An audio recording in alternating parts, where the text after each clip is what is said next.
deadly riots over the government's plan to avoid defaulting on its loans. Is that the unemployment keeps rising, and it has to keep rising just because you have an excess supply of goods, which is this is all borrowed money that our and that debt is owned by banks in other countries. M-O-N-E-Y, in the form of a convenient personal loan. A filter cigarette that delivers the taste, and 45 malt liquor. Are you hot? Quite some time ago, by a psychologist, I first learned it from my grandmother. Now, my grandmother was a wonderful person. She taught me how to play the game Monopoly. She understood that the name of the game is to acquire. She would accumulate everything she could, and eventually she became the master of the board. And then she would always say the same thing to me. She'd look at me and she'd say, "One day, you'll learn to play the game." One summer, I played Monopoly almost every day, all day long. And that summer, I learned to play the game. I came to understand the only way to win is to make a total commitment to acquisition. I came to understand that money and possessions, that's the way that you keep score. And by the end of that summer, I was more ruthless than my grandmother. I was ready to bend the rules if I had to win that game. And I sat down with her to play that fall. I took everything she had. I watched her give her last dollar and quit in utter defeat. And then she had one more thing to teach me. Then she said, "Now it all goes back in the box." All those houses and hotels, all the railroads and utility companies, all that property and all that wonderful money. Now it all goes back in the box. None of it was really yours. You got all heated up about it for a while. But it was around a long time before you sat down at the board. And it will be here after you're gone. Players come and players go. Houses and cars, titles and clothes, even your body. Because the fact is that everything I clutch and consume and hoard is going to go back in the box, and I'm going to lose it all. You have to ask yourself, when you finally get the ultimate promotion, when you've made the ultimate purchase, when you buy the ultimate home, when you have stored up financial security and climbed the ladder of success to the highest rung you can possibly climb it, and the thrill wears off, and it will wear off, then what? How far do you have to walk down that road before you see where it leads? Surely you understand, it'll never be enough. So you have to ask yourself the question, what matters?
was a young man growing up in New York City, I refused to pledge allegiance to the flag.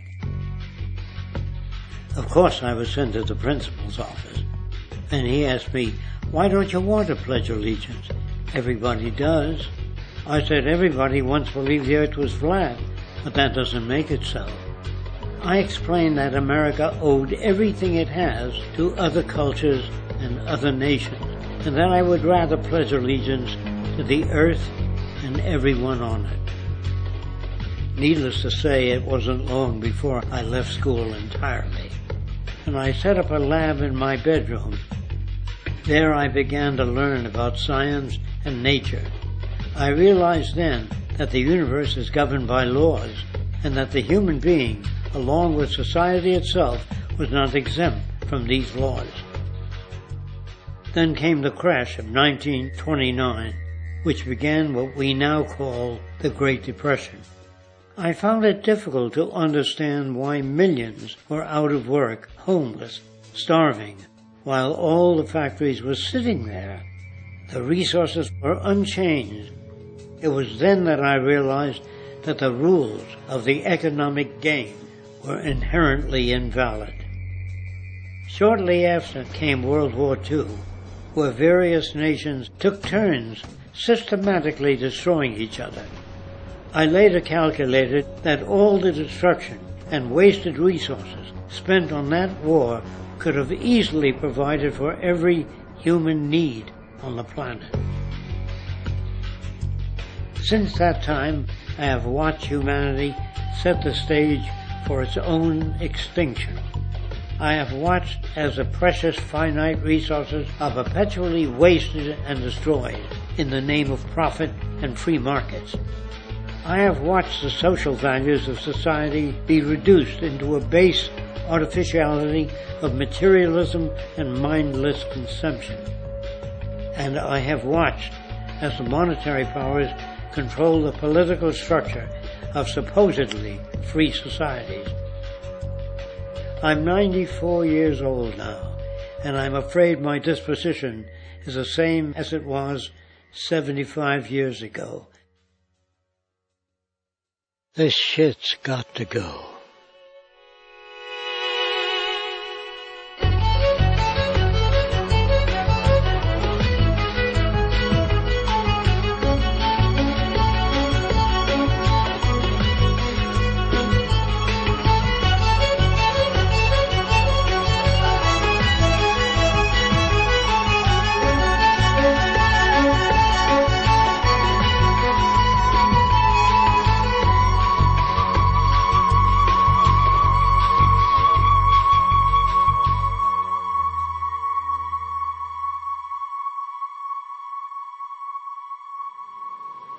So you're a scientist, and somewhere along the way, hammered into your head is the inevitable nature versus nurture, and that's at least up there with Coke versus Pepsi or Greeks versus Trojans. So nature versus nurture, this by now utterly oversimplifying view of where influences on how a cell deals with an energy crisis, up to what makes us who we are on the most individualistic levels of personality. And what you've got is this complete false dichotomy built around nature as deterministic. At the very bottom of all the causality of life is DNA and the code of codes and the Holy Grail, and everything is driven by it. And at the other end, a much more social science perspective, which is we are social organisms, and biology is for slime molds. Humans are free of biology, and obviously both views are nonsense. What you see instead is it is virtually impossible to understand how biology works outside the context of environment. One of the most crazy-making yet widespread and potentially dangerous notions is, oh, that behavior is genetic. Now, what does that mean? It means all sorts of subtle stuff if you sort of know modern biology, but for most people out there, what it winds up meaning is, a deterministic view of life, one rooted in biology and genetics, genes equal things that can't be changed. Genes equal things that are inevitable and that you might as well not waste resources trying to fix, might as well not put societal energies into trying to improve because it's inevitable, it's unchangeable. And that is sheer nonsense.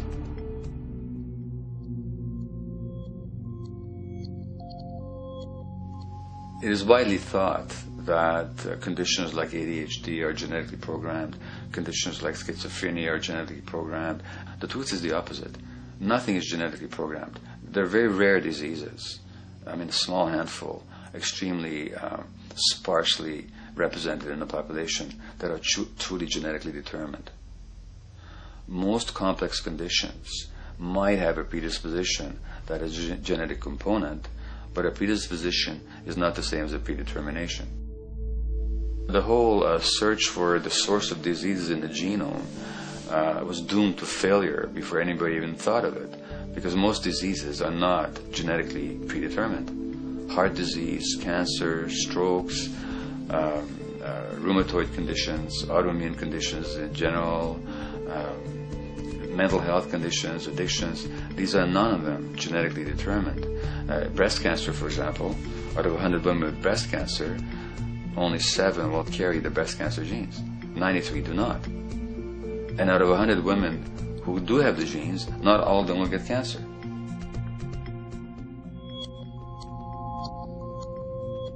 Genes are not just things that make us behave in a particular way regardless of our environment.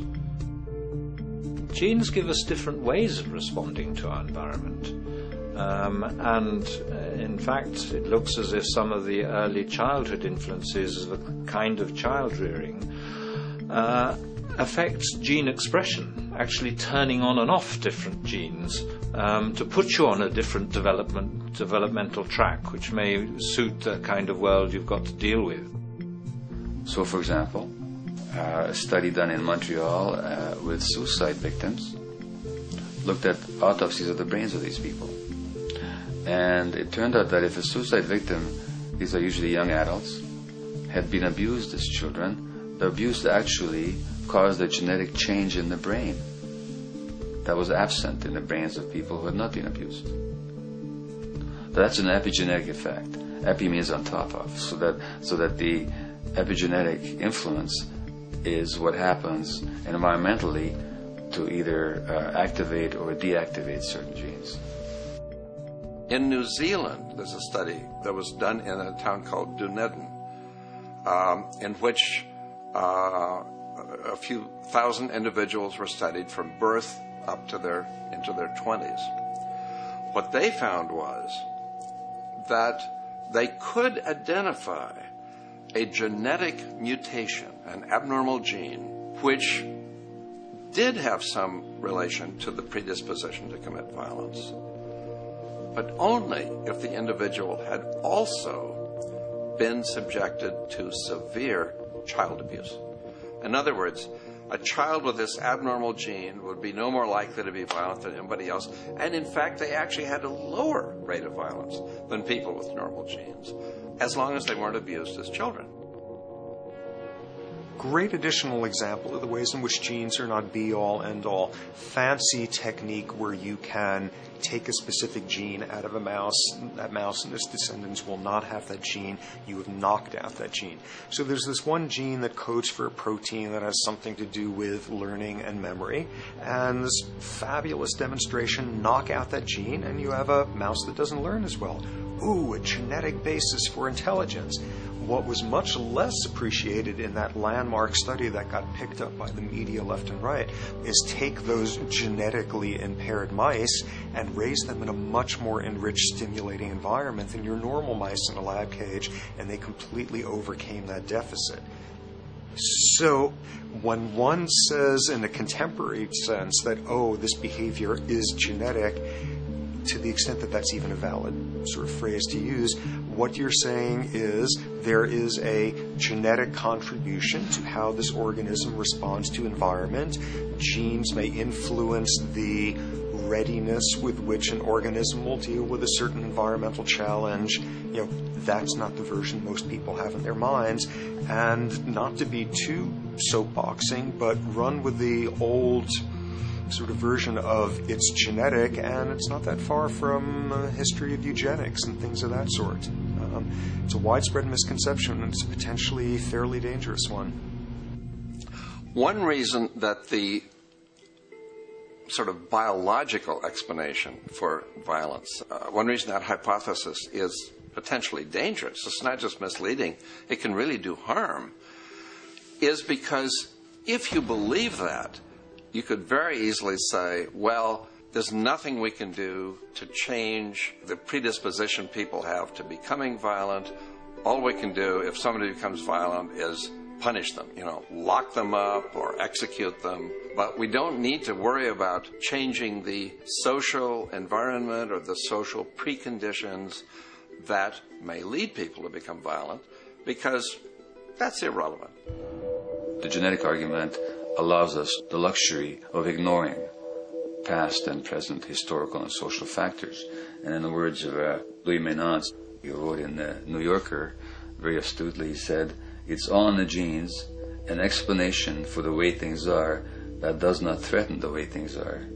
Why should someone feel unhappy or engage in antisocial behavior when that person is living in the freest and most prosperous nation on earth? It can't be the system. There must be a flaw in the wiring somewhere," which is a good way of putting it. So the genetic argument is simply a cop-out, which allows us to ignore the social and economic and political factors that in fact underlie many troublesome behaviors.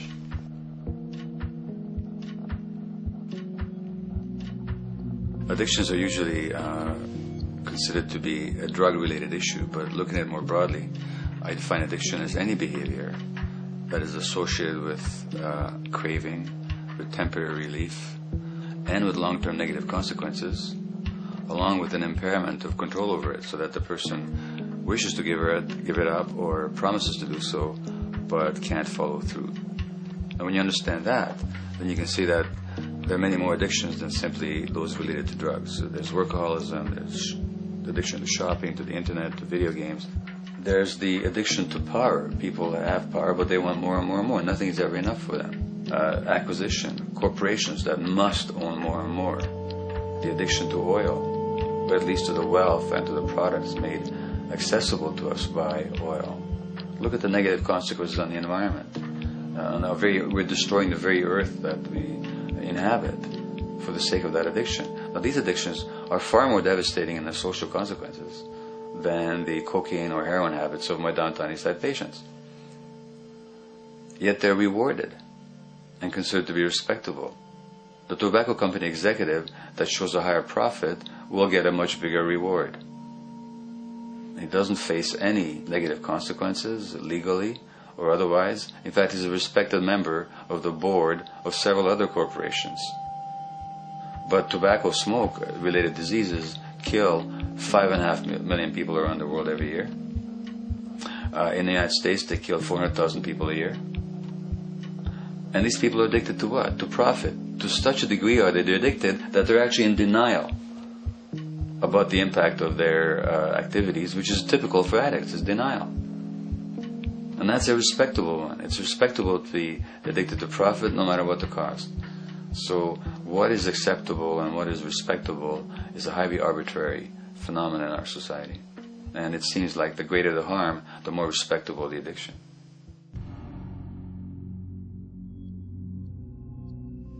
There's a general myth that drugs in themselves are addictive. In fact, the war on drugs is predicated on the idea that if you interdict the sources of drugs, you can deal with addiction that way. Now, if we understand addiction in a broader sense, we see that nothing in itself is addictive. No substance, no drug is by itself addictive, and no behavior is by itself addictive. Many people can go shopping without becoming shopaholics. Not everybody becomes a food addict. Not everyone who drinks a glass of wine becomes an alcoholic. So the real issue is what makes people susceptible, because it's the combination of a susceptible individual and the potentially addictive substance or behavior that actually then makes for full flowering of addiction. In short, it's not the drug that's addictive, it's the question of the susceptibility of the individual to being addicted to a particular substance or behavior. If we wish to understand what then makes some people susceptible, we actually have to look at their life experience. The old idea, although it's old, but it's still broadly held, that addictions are due to some genetic cause is simply scientifically untenable. What the case is actually is that certain life experiences make people susceptible. Life experiences that not only shape the person's personality and psychological needs, but also their very brains in certain ways. And that process begins in utero.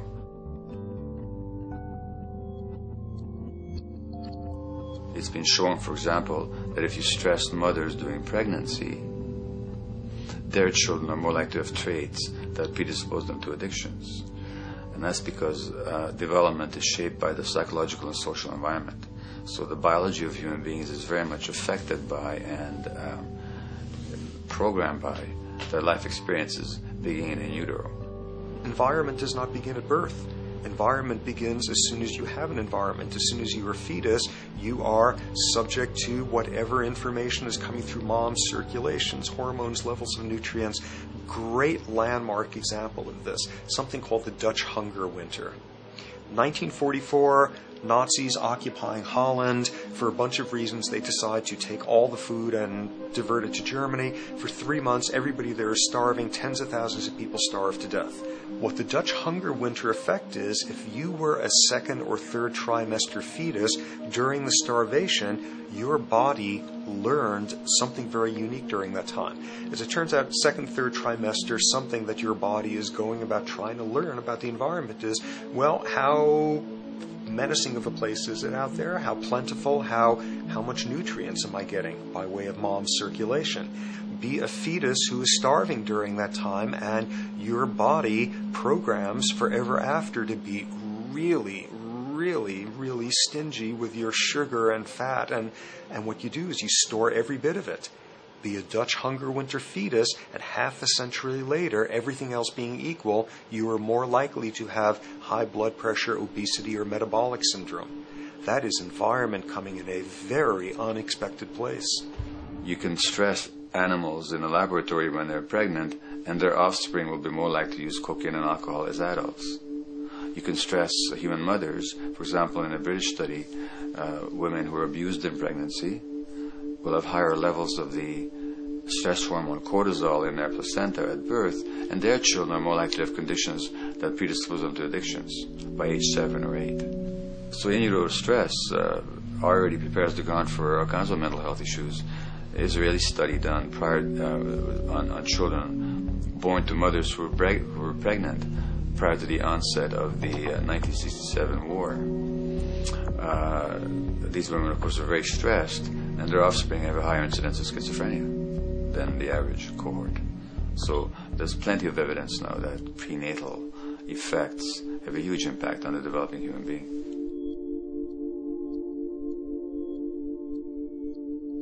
The point about human development, and specifically human brain development, is that it occurs mostly under the impact of the environment and mostly after birth. Now, if you compare us to a horse, which can run on the first day of life, we see that we are very undeveloped. We can't muster that much neurological coordination, balance, muscle strength, visual acuity until a year and a half, 2 years. And that's because the brain development that in the horse happens in the safety of the womb, in a human being has to happen after birth. And that has to do with simple evolutionary logic. As the head gets larger, which is what makes us into human beings, the burgeoning of the forebrain is what creates the human species, actually. At the same time, we walk on 2 legs, so our pelvis narrows to accommodate that. So now we have a narrower pelvis, a larger head. Bingo, we have to be born prematurely. And that means that the brain development that in other animals occurs in utero, in us, occurs after birth. And much of that under the impact of the environment. And The concept of neural Darwinism simply means that the circuits that get the appropriate input from the environment will develop optimally, and the ones that don't will either not develop optimally or perhaps not at all. If you take a child with perfectly good eyes at birth and you put him in a dark room for 5 years, he'll be blind thereafter for the rest of his life, because the circuits of vision require light waves for their development. And without that, even the rudimentary circuits present and active at birth will atrophy and die, and new ones will not develop. There's a significant way in which early experiences shape adult behavior, and even and especially early experiences for which there's no recall memory. It turns out that there are two kinds of memory. There is explicit memory, which is recall. This is when you can call back facts, details, episodes, circumstances. But the structure in the brain, which is called the hippocampus, which encodes recall memory, it doesn't even begin to develop fully until 1.5 years, and it's not fully developed until much later, which is why hardly anybody has any recall memory prior to 18 months. But there's another kind of memory, which is called implicit memory, which is in fact an emotional memory, where the emotional impact and the interpretation that the child makes of those emotional experiences is ingrained in the brain in the form of nerve circuits ready to fire without specific recall. So to give you a clear example, people who are adopted have a lifelong sense of rejection very often. They can't recall the adoption, they can't recall the separation of a birth mother, because there's nothing there to recall with. But the emotional memory of separation and rejection is deeply embedded in their brains. Hence, they're much more likely to experience a sense of rejection and a great emotional upset when they perceive themselves as being rejected than other people. That's not unique to people who are adopted, but it's particularly strong in them because of this function of implicit memory. People who are addicted, given that they, according to all the research literature, certainly in my experience, the hardcore addicts virtually were all significantly abused as children or suffered severe emotional loss. Their emotional or implicit memories are those of a world that's not safe and not helpful, caregivers who are not to be trusted, and relationships that are not safe enough to open up to vulnerably. And hence their responses tend to be to keep themselves separate from really intimate relationships, not to trust caregivers, doctors, and other people who are trying to help them, and generally see the world as an unsafe place. And that's strictly a function of implicit memory, which sometimes has to do with incidents they don't even recall.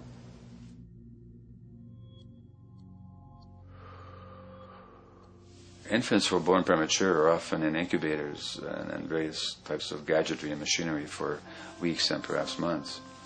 It's now known that if these children are touched and stroked on the back for just 10 minutes a day, that promotes their brain development. So human touch is essential for development. And in fact, infants who are never picked up will actually die. That's how much of a fundamental need being held is to human beings. In our society, there's an unfortunate tendency to tell parents not to pick up their kids, not to hold them, not to pick up babies who are crying for fear of spoiling them, or to encourage them to sleep through the night. You don't pick them up, which is just the opposite of what the child needs. And these children might go back to sleep because they give up and their brains just shut down as a way of defending against the vulnerability of being abandoned really by their parents. But their implicit memories will be that of a world that doesn't give a damn. A lot of these differences are structured very early in life. In a way, if you like, the parental experience of adversity, how tough life is or how easy it is passed on to children, whether through maternal depression or parents being bad-tempered with their kids because they've had a hard day or just being too tired at the end of the day. And these have very powerful effects, programming children's development, which we know a lot about now. But that early sensitivity isn't just an evolutionary mistake. It exists again in many different species. Even seedlings, there's an early adaptive process to the kind of environment they're growing up in. But for humans, the adaptation is to the quality of social relations. And so early life how nurturing or how much conflict, how much attention you get, is a taster of the kind of world you may be growing up in. Are you growing up in a world where you have to fight for what you can get, watch your back, fend for yourself, learn not to trust others? Or are you growing up in a society where you depend on reciprocity, mutuality, cooperation, where empathy is important, where your security depends on good relations with other people? And that needs a very different emotional and cognitive development. And that's what the early sensitivity is about. And parenting is almost, quite unconsciously, a system for passing on that experience to children of the kind of world they're in. The great British child psychiatrist D.W. Winnicott said that fundamentally two things can go wrong in childhood. One is when things happen that shouldn't happen, and then things that should happen but don't. And the first category is the traumatic and abusive and abandonment experiences of my downtown East Side patients and of many addicts. That's what shouldn't happen but did. But then there is the non-stressed, attuned, non-distracted attention of the parent that every child needs, that very often children don't get. They're not abused, they're not neglected, and they're not traumatized. But what should happen, the presence of the emotionally available, nurturing parent, just is not available to them because of the stresses in our society and the parenting environment. And the psychologist Alan Shore calls that proximal abandonment, when the parent is physically present but emotionally absent. I have spent roughly the last 40 years of my life working with the most violent people our society produces, murderers, rapists, and so on, in an attempt to understand what causes this violence. I discovered that the most violent of the criminals in our prisons had themselves been victims of a degree of child abuse that was beyond the scale of what I ever thought of applying the term child abuse to. I had no idea of the depth of the depravity with which children in our society are all too often treated. The most violent people I saw were themselves the survivors of their own attempted murder, often at the hands of their parents or other people in their social environment, or were the survivors of family members who'd been killed, their closest family members, by other people. The Buddha argued that everything depends on everything else. He says the one contains the many and the many contains the one. That you can't understand anything in isolation from its environment. The leaf contains the sun, the sky, and the earth, obviously.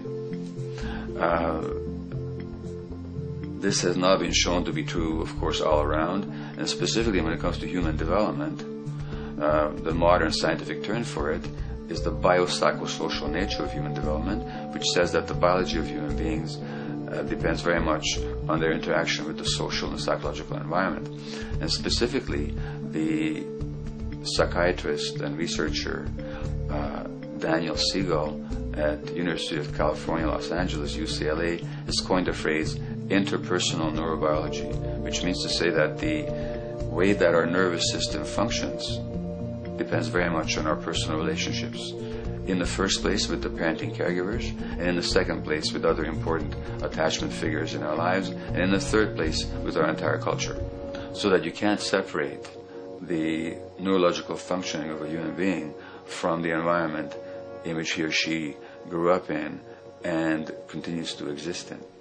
And this is true throughout the life cycle. It's particularly true when you're dependent and helpless and your brain is developing, but it's true even in adults and even at the end of life. Human beings have lived in almost every kind of society, from the most egalitarian, hunting and gathering societies seem to have been very egalitarian, for instance, based on food sharing, gift exchange. Small bands of people living predominantly off of foraging, but a little bit of hunting. Predominantly among people you have at the least known your entire life, if not surrounded by third cousins or closer, in a world in which there is a great deal of fluidity between different groups, in a world in which there is not a whole lot in terms of material culture. This is how humans have spent most of their hominid history.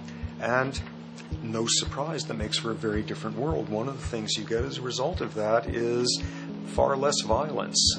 Organized group violence is not something that occurred at that time of human history, and that seems quite clear.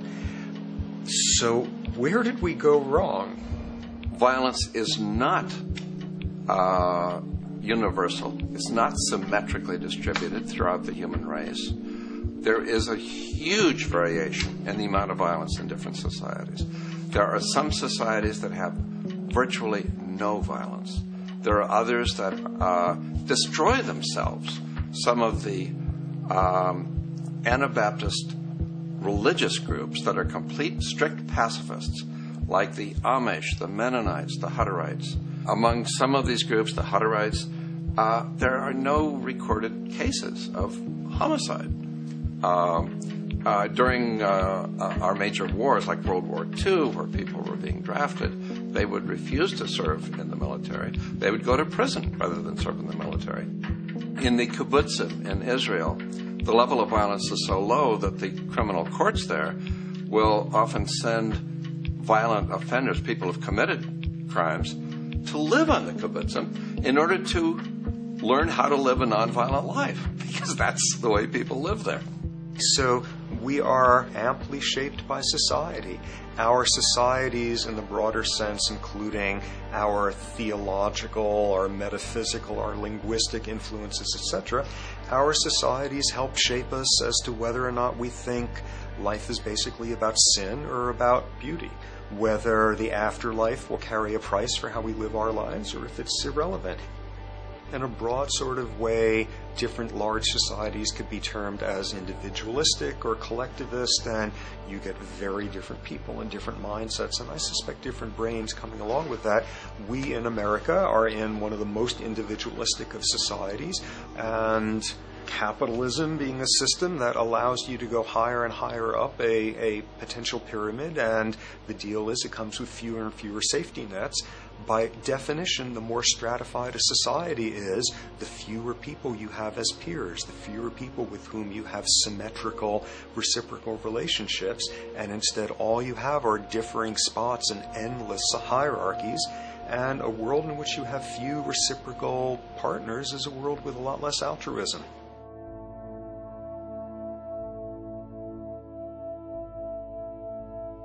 Alright, so this brings us to a total impossible juncture, which is to try to make sense in perspective of science as to what the nature is of human nature. You know, on a certain level, the nature of our nature is not to be particularly constrained by our nature. We come up with more social variability than any species out there, more systems of belief, of styles of family structures, of ways of raising children. The capacity for variety that we have is extraordinary. In a society which is predicated on competition and really very often the ruthless exploitation of one human being by another, the profiteering of other people's problems, and very often the creation of problems for the purpose of profiteering, the ruling ideology will very often justify that behavior by appeals to some fundamental and unalterable human nature. So the myth in our society is that people are competitive by nature and that they're individualistic and that they're selfish. The real reality is quite the opposite. We have certain human needs. The only way that you can talk about human nature concretely is by recognizing that there's certain human needs. We have a human need for companionship and for close contact, to be loved, to be attached to be accepted, to be seen, to be received for who we are. If those needs are met, we develop into people who are compassionate and cooperative and who have empathy for other people. So the opposite that we often see in our society is in fact the distortion of human nature, precisely because so few people have their needs met.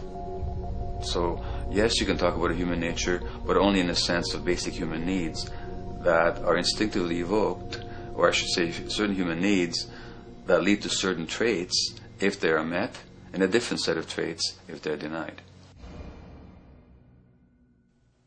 So, When we recognize the fact that the human organism, which has a great deal of adaptive flexibility, allowing us to survive in many different conditions, is also rigidly programmed for certain environmental requirements or human needs, a social imperative begins to emerge. Just as our bodies require physical nutrients, the human brain demands positive forms of environmental stimulus at all stages of development, while also needing to be protected from other negative forms of stimulus. And if things that should happen do not, or if things that shouldn't happen do, it is now apparent that the door can be opened for not only a cascade of mental and physical diseases, but many detrimental human behaviors as well. So as we turn our perspective now outward and take account for the state of affairs today, we must ask the question, is the condition we have created in the modern world actually supporting our health?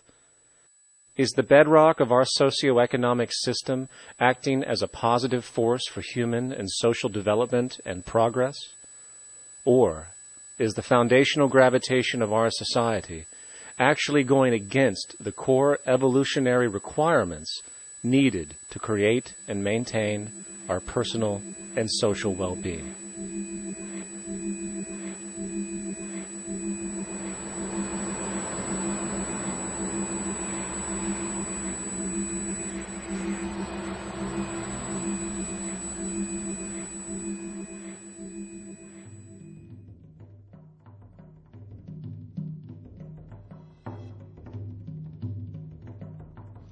So one might ask, where did this all begin? What we have today, really a world in a state of cumulative collapse. You get it started with John Locke. And John Locke introduces property, and he has three provisos for just private right and property. And the three provisos are that there must be enough left over for others, and that you must not let it spoil, and that you, most of all, must mix your labor with it. It seems justified. You mix your labor with the world, then you're entitled to the product, and as long as there's enough left over for others, and as long as it doesn't spoil, you don't allow anything to go to waste, that's okay. Well, he spends a long time of his famous treatise of government, and it's since been the canonical text for economic and political and legal understanding. It's still at the classic text of study. Well, what he did is, after he gives the provisos, and you're almost thinking at the time whether you're for private property or not, he's given a very good and plausible and powerful defense of private property here. Well, he drops them. He drops them like that, right in one sentence. He says, well, once the introduction of money came in by men's tacit consent, then it became, and he doesn't say all the provisos are canceled, erased, but that's what happens. So now we have not product and your property earned by your own labor. Oh no, money buys labor now. There's no longer consideration of whether there's enough left over for others. There's no longer consideration of whether it spoils, because he says, well, money's like silver and gold can't spoil, therefore monies can't be responsible for waste, which is ridiculous. We're not talking about money and silver. We're talking about what its effects are. It's one non sequitur after another. Just the most startling logical legerdemain that he gets away with here. But it fits the interests of capital owners. Then Adam Smith comes along, and what he adds is the religion to this. Locke started with God made it all this way. This is God's right. And now we get also with Smith coming along and says it's not only God's, I mean, he's not saying this, but this is what's happening philosophically in principle. He's saying it's not only a question of private property. That's all now presupposed as given. And that there's money investors that buy labor, given. That there's no limit to how much they can buy of other men's labor, how much they can accumulate, how much inequality. That's all given now. And so he comes along, and what his big idea is, and again, it's just introduced in parentheses, en passant. You know, when people put out the goods for sale and others, you know, the supply and other people buy them with the demand and so forth, how do we have supply equaling demand or demand equaling supply? How can they come into equilibrium? And that is one of the central notions of economics, is how do they come into equilibrium? And he says it's the invisible hand of the market that brings them into equilibrium. So now we have God is actually immanent. He just didn't give the rights to property and how, all its wherewithal and its natural rights of doing all that Locke said. Now we have the system itself as God. In fact, Smith says, when he talks, and you'll never find this quoted, you have to read the whole of the Inquiry into the Wealth of Nations. He says, the scantiness of subsistence sets limits to the reproduction of the poor, and that nature can deal with this in no other way than elimination of their children. So he anticipated evolutionary theory in the worst sense. This is well before Darwin. And so he called them the race of laborers. So you can see there was inherent racism built in here. There was an inherent acceptance, life blindness to kill innumerable children. And he thought, well, that's the invisible hand making supply meet demand and demand meet supply. So see how wise God is.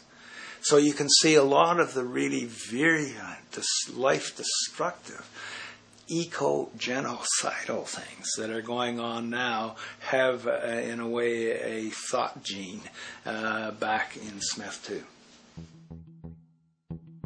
When we reflect on the original concept of the so-called free market capitalist system, as initiated by early economic philosophers such as Adam Smith, we see that the original intent of a market was based around real, tangible, life-supporting goods for trade.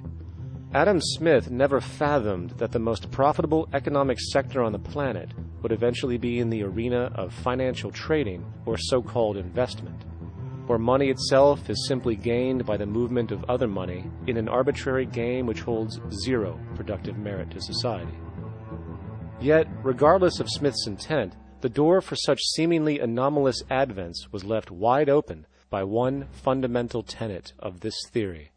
Money is treated as a commodity in and of itself. Today, in every economy of the world, regardless of the social system they claim, money is pursued for the sake of money and nothing else. The underlying idea, which was mysteriously qualified by Adam Smith with his religious declaration of the invisible hand, is that the narrow, self-interested pursuit of this fictional commodity will somehow magically manifest human and social well-being and progress. The reality is that the monetary incentive interest, or what some have termed the money sequence of value, has now completely decoupled from the foundational life interest, which could be termed the life sequence of value. What has happened is that there's a complete confusion in economic doctrine between those two sequences. They think that the money sequence of value delivers the life sequence of value, and that's why they say if more goods are sold, if GDPs rise and so forth, therefore there'll be more well-being, enhanced well-being. We take the GDP to be basically our indicator of social health. Well, there you see the confusion. It's talking about money sequences of value, that is all the receipts, all the revenues that are derived from selling goods, and they're confusing that with life reproduction, so that you have built right into this thing from the beginning is a complete conflation of the money and life sequences of value. So we're dealing with a kind of structured delusion that becomes more and more deadly as the money sequence decouples from producing anything at all. So it's a system disorder, and the system disorder seems to be fatal.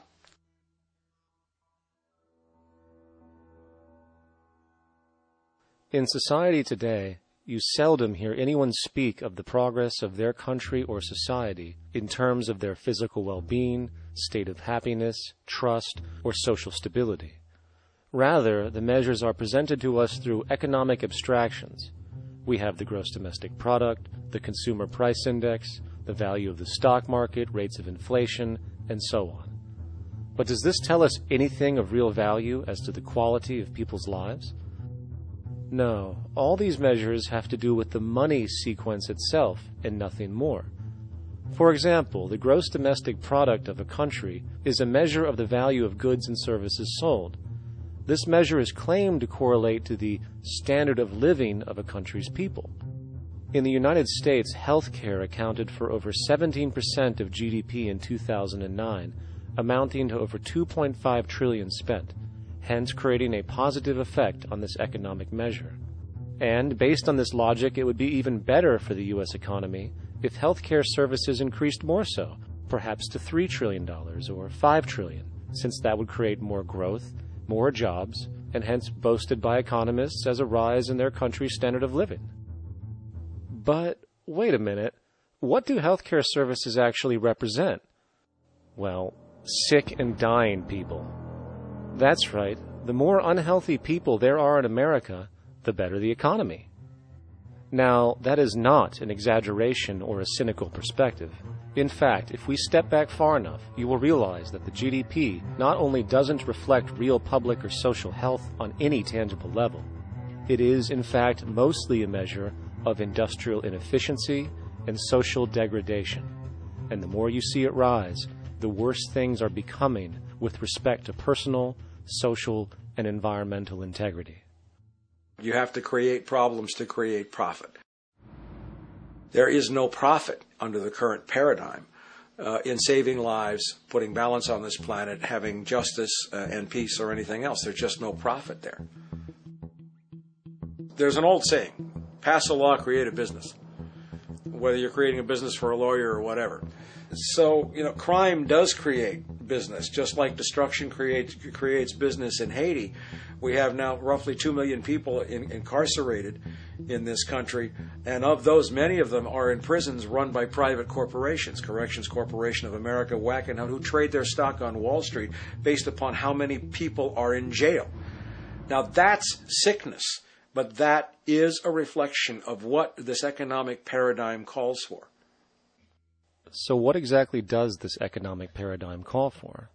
What is it that keeps our economic system going? Consumption. Or more accurately, cyclical consumption. When we break down the foundation of classic market economics, we are left with a pattern of monetary exchange that simply cannot be allowed to stop or even substantially slowed, if the society as we know it is to remain operational. There are three main actors on the economic stage: the employee, the employer, and the consumer.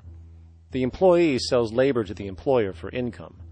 The employer sells its production services and hence goods to the consumer for income. And the consumer, of course, is simply another role of the employer and employee, spending back into the system to enable the cyclical consumption to continue. In other words, the global market system is based on the assumption that there will always be enough product demand in society to move enough money around at a rate which can keep the consumption process going. And the faster the rate of consumption, the more so-called economic growth is assumed, and so the machine goes. But hold on, I thought an economy was meant to, economize? Doesn't the very term have to do with preservation and efficiency and a reduction of waste? So how does our system, which demands consumption and the more the better, efficiently preserve or economize at all? Well, it doesn't. The intent of the market system is, in fact, the exact opposite of what a real economy is supposed to do, which is efficiently and conservatively orient the materials for production and distribution of life-supporting goods. We live on a finite planet with finite resources, where, for example, the oil we utilize took millions of years to develop, where the minerals we use took billions of years to develop. So, having a system that deliberately promotes the acceleration of consumption for the sake of so-called economic growth is pure ecocidal insanity. Absence of waste, that's what efficiency is. Absence of waste. This system is more wasteful than all the other existing systems in the history of the planet.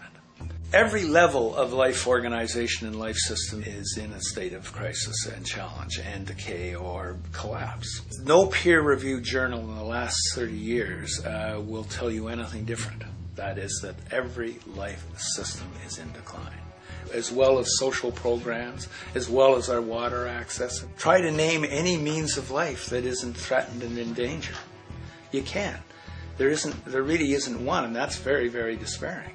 But we haven't even figured out the causal mechanism. We don't want to face the causal mechanism. We just want to go on, that's what insanity is, where you keep doing the same thing over and over again, though it clearly doesn't work. So you're really dealing with not an economic system, but I would go so far as to say an anti-economic system. There's an old saying that the competitive market model seeks to create the best possible goods at the lowest possible prices. This statement is essentially the incentive concept which justifies market competition based on the assumption that the result is the production of higher quality goods. If I was going to build myself a table from scratch, I would naturally build it out of the best, most durable materials possible, right? With the intent for it to last as long as possible. Why would I want to make something poor, knowing I would have to eventually do it again and expend more materials and more energy? Well, as rational as that may seem in the physical world, when it comes to the market world, it is not only explicitly irrational, it is not even an option. It is technically impossible to produce the best of anything if a company is to maintain a competitive edge and hence remain affordable to the consumer. Literally everything created and set for sale in the global economy is immediately inferior the moment it is produced, for it is a mathematical impossibility to make the most scientifically advanced, efficient, and strategically sustainable products. This is due to the fact that the market system requires that cost efficiency, or the need to reduce expenses, exist at every stage of production, from the cost of labor to the cost of materials and packaging, and so on. This competitive strategy, of course, is to make sure the public buys their goods rather than from a competing producer, which is doing the exact same thing to also make their goods both competitive and affordable. This immutably wasteful consequence of the system could be termed intrinsic obsolescence. However, this is only one part of a larger problem. A fundamental governing principle of market economics, one that you will not find in any textbook, by the way, is the following. Nothing produced can be allowed to maintain a lifespan longer than what can be endured in order to continue cyclical consumption. In other words, it is critical that stuff break down, fail, and expire within a certain amount of time. This is termed planned obsolescence. Planned obsolescence is the backbone of the underlying market strategy of every goods-producing corporation in existence.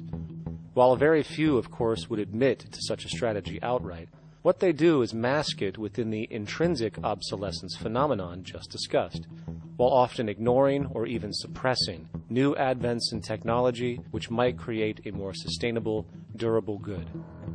So, if it wasn't wasteful enough that the system inherently cannot allow the most durable and efficient goods to be produced, planned obsolescence deliberately recognizes that the longer any good is in operation, the worse it is for sustaining cyclical consumption and hence the market system itself.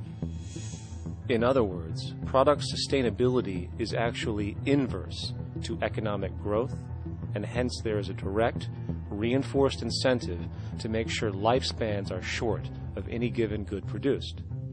And in fact, the system cannot operate any other way. One glance at the sea of landfills now spreading across the world show the obsolescence reality. There are now billions of cheaply made cell phones, computers, and other technology, each full of precious, difficult-to-mine materials such as gold, coltan, copper, now rotting in vast piles, usually due to the mere malfunction or obsolescence of small parts, which, in a conservative society, could likely be fixed or updated, and the life of the good extended. Unfortunately, as efficient as that may seem in our physical reality, living on a finite planet with finite resources, it is explicitly inefficient with respect to the market. To put it into a phrase, efficiency, sustainability, and preservation are the enemies of our economic system. Likewise, just as physical goods need to be constantly produced and reproduced, regardless of their environmental impact, the service industry operates with an equal rationale. The fact is, there is no monetary benefit to resolving any problems which are currently being serviced. At the end of the day, the last thing the medical establishment really wants is the curing of diseases such as cancer, which would eliminate countless jobs and trillions in revenue. And since we're on the subject, crime and terrorism in this system are good.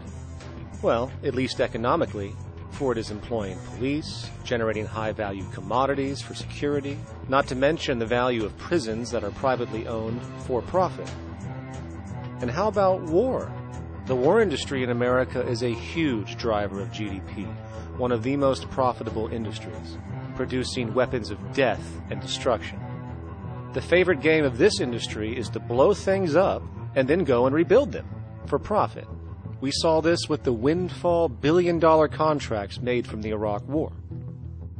The bottom line is that socially negative attributes of society have become positively rewarded ventures for industry, and any interest in problem resolution or environmental sustainability and conservation is intrinsically counter to economic sustainability. And this is why, every time you see the GDP rise in any country, you are witnessing an increase in necessity, whether real or contrived. And by definition, a necessity is rooted in inefficiency. Hence, increased necessity means increased inefficiency. The American dream is based on rampant consumerism. It is based upon the fact that mainstream media, and especially commercial advertising, all corporations who need this infinite growth, have convinced us or brainwashed most people in America, and hence the world, that we have to have X number of material possessions and the possibility of gaining infinitely more material possessions in order to be happy. That's just not true. So why do people continue to buy in this way, which is ultimately eco-genocidal in its systemic effects cumulatively? And it just is classical operant conditioning. You simply put inputs of conditioning into the organism, and you have outputs of desired behaviors or goals or objectives. And it has all the resources of technology. And they boast about how they get into the minds of infants. What they hear is already making them conditioned to the brand. Then you see, well, that's how people have been such fools. In a way, they've been taught to be fools. It's a value system disorder. You know, if there is any testament to the plasticity of the human mind, if there is any proof to how malleable human thought is and how easily conditioned and guided people can become based on the nature of their environmental stimulus and what it reinforces, the world of commercial advertising is the proof. You have to stand in awe at the level of brainwashing where these programmed robots known as consumers wander the landscape only to walk into a store and spend, say, $4,000 on a handbag that likely costs $10 to make in a sweatshop overseas, only for the brand status it supposedly represents in the culture. Or perhaps the ancient communal traditions which increased trust and cohesiveness in society, which have now been hijacked by acquisitive, materialistic values, where now annually we exchange useless crap a few times a year. And we might wonder why so many today have a compulsion to shopping and acquisition, when it is clear that they have been conditioned from childhood to expect material goods as a sign of their status with friends and family. The fact is, the foundation of any society are the values that support its operation, and our society, as it exists, can only operate if our values support the conspicuous consumption it requires to continue the market system. 75 years ago, consumption in America and much of the first world was half of what we see today per person. Today's new consumer culture has been manufactured and imposed due to the very real need for higher and higher levels of consumption. And this is why most corporations now spend more money on advertising than the actual process of product creation itself. They work diligently to create a false need for you to fill, and it happens to work. Economists are in fact not economists at all. They're propagandists of money value. And you'll find that all their models basically get down to token exchanges that are to the profit of one side or both sides or whatever, but they're completely disconnected from the actually existing world of reproduction. In Ohio, an old man failed to pay his electric bill. You may be familiar with the case. And the electric company turned off the electricity and he died. The reason they turned it off was because it wouldn't have been profitable for them to keep it on because he didn't pay his bill. Do you believe that was right? The responsibility really lies not on the electric company for turning it off, but on those of this man's neighbors and friends and associates who are not charitable enough to enable him as an individual to meet the electric bill. Did I hear that right? Did he just say the death of a man caused by not having money was the responsibility of other people, or in effect, charity? Well then, I guess we're going to need a whole lot of infomercials, little miserable coin slot donations for bodega counters, and a bunch of pickle jars for the billion people now starving to death on this planet because of the very system Milton Friedman promotes. Whether you are dealing with the philosophies of Milton Friedman, F.A. Hayek, John Maynard Keynes, Ludwig von Mises, or any other major market economist, the basis of rationale rarely leaves the money sequence. It is like a religion. Consumption analysis, stabilization policies, deficit spending, aggregate demand. It exists as a never-ending, self-referring, self-rationalizing circle of discourse where universal human need, natural resources, or any form of physical life-supporting efficiency is ruled out by default and replaced by the singular notion that humans seeking advantage over each other for money alone, motivated by their own narrow self-interest, will magically create a sustainable, healthy, balanced society.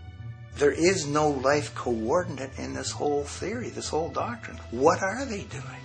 What are they doing? What they're doing is tracking money sequences. That's all it is tracking money sequences, presupposing everything that matters. One, that there's no life coordinates. Wow, no life coordinates. Two, that all the agents are self-maximizing preference seekers. That is, they think of nothing other than themselves and what they can get most for themselves. That's the notion, that's the ruling notion of rationality. Self-maximizing choice. And the only thing that they're interested in self-maximizing is money or commodities.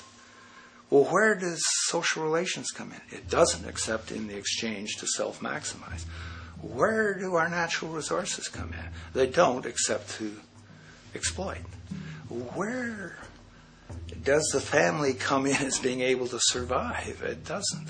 They have to have money in order to purchase any good. Well, shouldn't an economy deal somewhere with human need? Isn't that what the fundamental issue is, to satisfy human needs? Oh, need isn't even in your lexicon. You dissolve it into wants. And what is a want? That means money demand that wants to buy.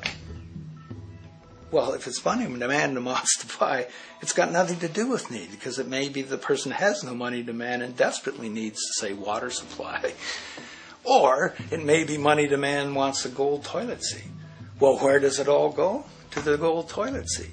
And you call this economics? Like, it's really, when one thinks of it, it's got to be the most bizarre delusion in the history of human thought. Now, so far we have focused on the market system, but this system is actually only one half of the global economic paradigm. The other half is the monetary system. While the market system deals with the interaction of people gaming for profit across the spectrum of labor, production, and distribution, the monetary system is an underlying set of policies set by financial institutions which create conditions for the market system, among other things. It includes terms we often hear, such as interest rates, loans, debt, the money supply, inflation, etc. And while you might want to pull your hair out listening to the gibberish coming from the monetary economists, modest preemptive actions can obviate the need of more drastic actions at a later date. The nature and effect of this system is actually quite simple. Our economy has, or the global economy has, three basic things that govern it. One is fractional reserve banking, banks printing money out of nothing. It's also based upon compound interest. When you borrow money, you have to pay back more than you borrowed, which means that you, in effect, create money out of thin air, again, which has to be serviced by creating still more money. We live in an infinite growth paradigm. The economic paradigm we live in now is a Ponzi scheme. It's nothing grows forever. It's not possible. As a great psychologist James Hillman wrote, the only thing that grows in a human body after a certain age is cancer. It's not just the amount of money that has to keep growing, it's the amount of consumers. Consumers to borrow money at interest to generate more money, and obviously that's not possible on a finite planet. People are basically vehicles to just create money, which must create more money to keep the whole thing from falling apart, which is what's happening right now. There are really only two things anyone needs to know about the monetary system. One, all money is created out of debt. Money is monetized debt, whether it materialized from treasury bonds, home loan contracts, or credit cards. In other words, if all outstanding debt was to be repaid right now, there would not be $1 in circulation. And two, interest is charged on virtually all loans made, and the money needed to pay back this interest does not exist in the money supply outright. Only the principal is created by the loans, and the principal is the money supply. So, if all this debt was to be repaid right now, not only would there not be $1 left in circulation, there would also be a gigantic amount of money owed that is literally impossible to pay back, for it does not exist. The consequence of all of this is that two things are inevitable: inflation and bankruptcy. As far as inflation, this can be seen as an historical trend in virtually every country today, and easily tied to its cause, which is the perpetual increase of the money supply, which is required to cover the interest charges and keep the system going. As far as bankruptcy, it comes in the form of debt collapse. This collapse will inevitably occur with a person, a business, or a country, and typically happens when the interest payments are no longer possible to make. But there is a bright side to all of this. Well, at least in terms of the market system, because debt creates pressure. Debt creates wage slaves. A person in debt is much more likely to take a low wage than a person who isn't, hence becoming a cheap commodity. So it's great for the corporations to have a pool of people that have no financial mobility. But hey, that same train of thought also goes for entire countries. The World Bank and the International Monetary Fund, which mostly serve as proxies for transnational corporate interests, give gigantic loans to troubled countries at very high interest rates. And then, once the countries are deeply in the hole and can't pay, austerity measures are applied, the corporations swoop in, set up sweatshops, and take their natural resources. Now that's market efficiency. But wait, there's more. You see, there's this unique hybrid of the monetary and market system called the stock market, which rather than, actually produce anything real, they just buy and sell money itself. And when it comes to debt, you know what they do? That's right, they trade it.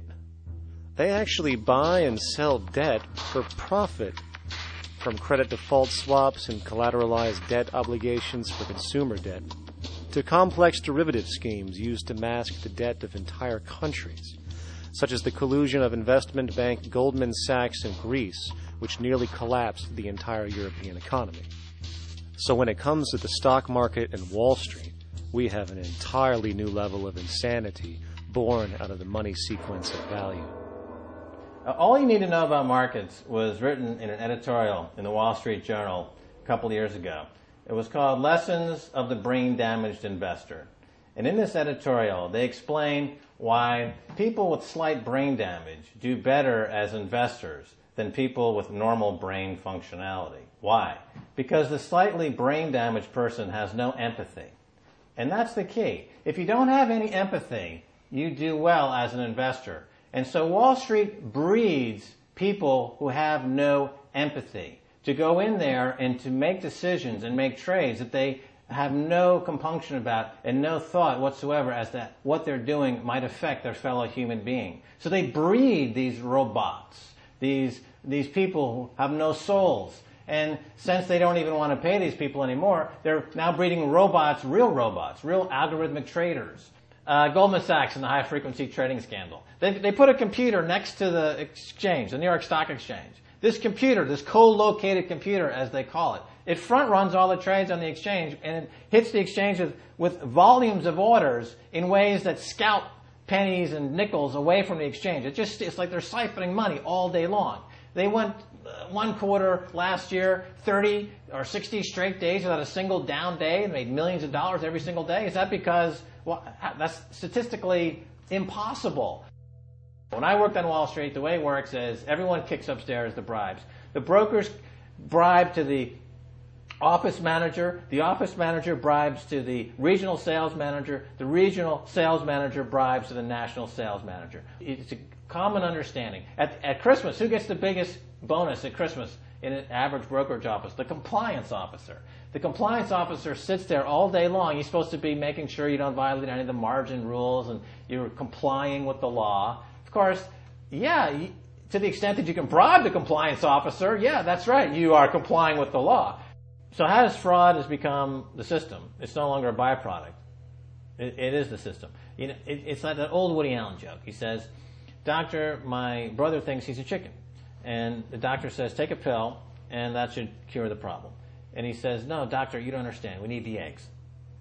Okay? So the trading of fraudulent claims back and forth between banks to generate fees, to generate bonuses, has become the GDP producing growth engine of the United States economy. Even though they're essentially trading fraudulent claims that there's absolutely no hope of ever paying back. They're processing and generating and resecuritizing nothing. If I write $20 billion on a cocktail napkin and I sell it to JP Morgan, while JP Morgan writes $20 billion on a cocktail napkin, and we swap those two cocktail napkins at a bar, and we each pay ourselves 1/4% in a fee, we make a lot of money for our Christmas bonus. We each have on our books a $20 billion cocktail napkin, which has no real value until such time as the system is no longer able to absorb bogus cocktail napkins, in which case we go to the government to get bailed out. And because of Wall Street and the global stock market, there are now conservatively about $700 trillion of outstanding fraudulent claims known as derivatives, still waiting to collapse, a value amounting to over 10 times the gross domestic product of the entire planet. And while we have seen the bailouts of corporations and banks by governments, which of course comedically borrow their money from banks to begin with, we are now seeing attempts to bail out whole countries by conglomerates of other countries through the international banks. But how do you bail out a planet? There is no country out there that isn't now saturated in debt. The cascade of sovereign debt defaults we have seen can only be the beginning when the math is taken into account. It has been estimated in the United States alone that income tax would need to be raised to 65% per person just to cover the interest in the near future. Economists are now foreshadowing that within a few decades, 60% of the countries on the planet will be bankrupt. But, hold on, let me get this straight. The world is going bankrupt, whatever the hell that means, because of this idea called debt, which doesn't even exist in the physical reality. It's only part of a game that we've invented. And yet, the well-being of billions of people is now being compromised. Extreme layoffs, tent cities, accelerating poverty, austerity measures imposed, schools shutting down, child hunger, and other levels of familial deprivation, all because of this elaborate fiction. What are we, fucking stupid? Hey, Mars, my man. Help a brother out, huh? Grow up, kid.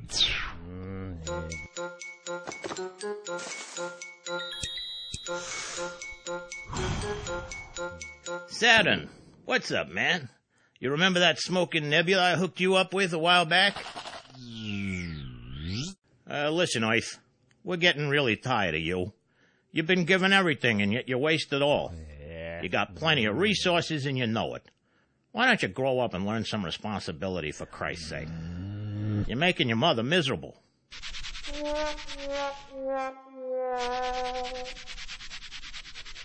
You're on your own, pal. Yeah, whatever.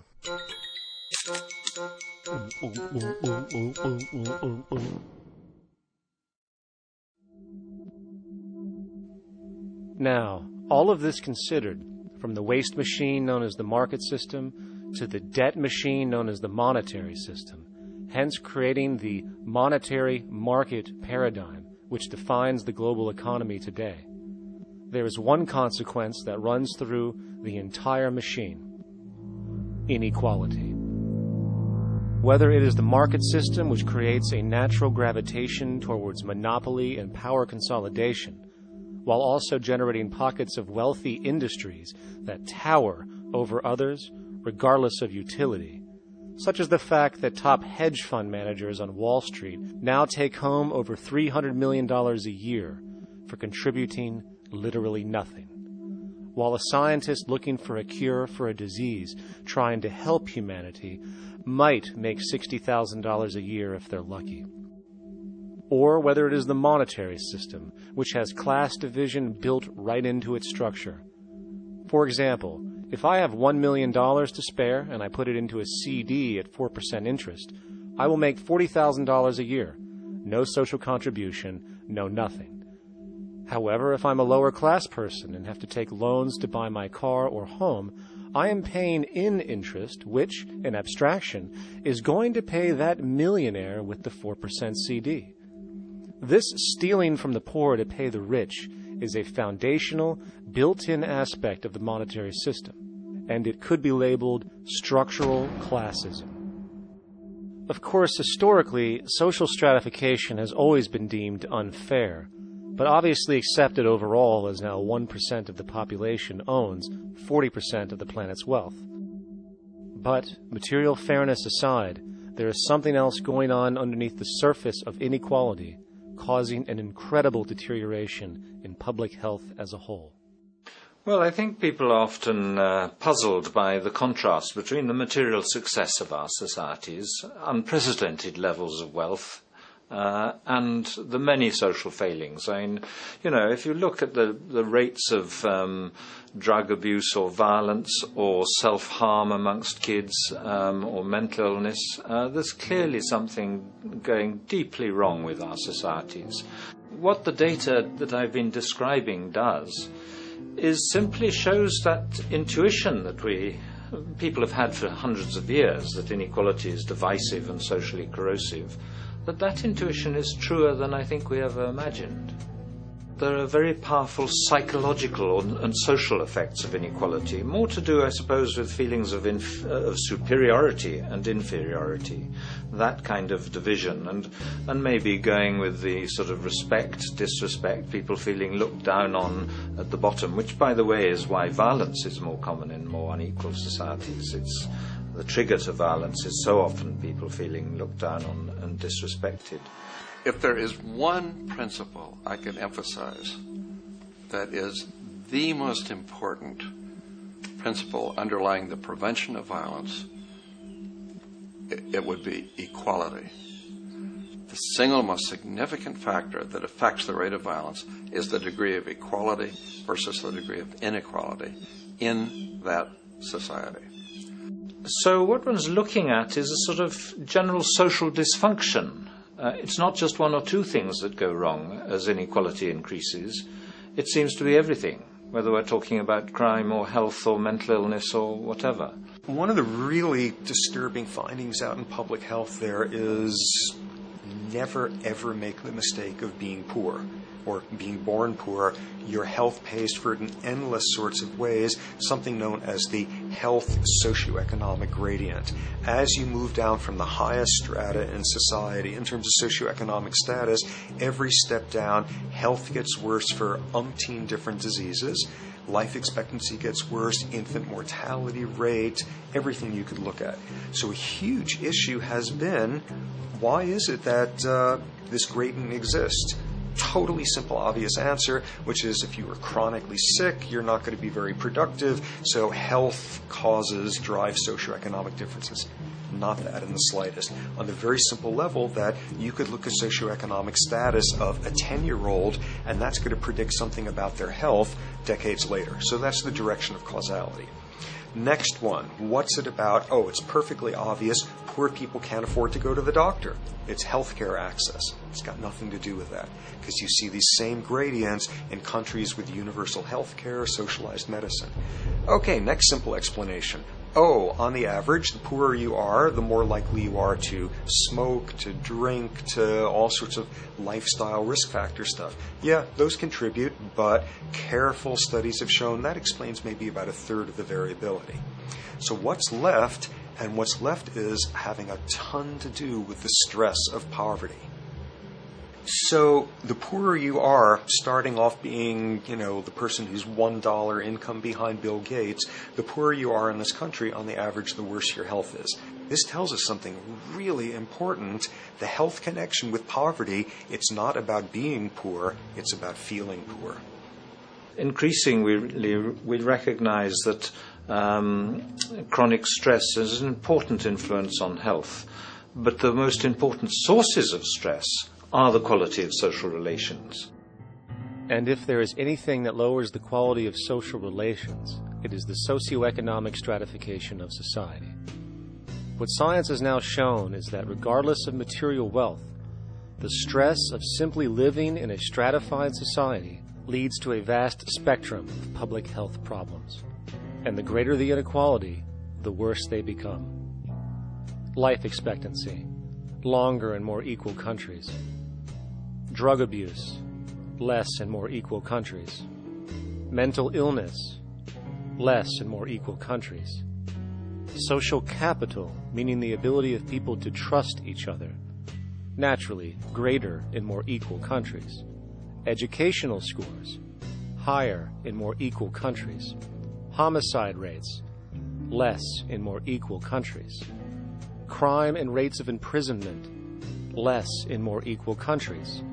It goes on and on. Infant mortality, obesity, teen birth rate, less in more equal countries.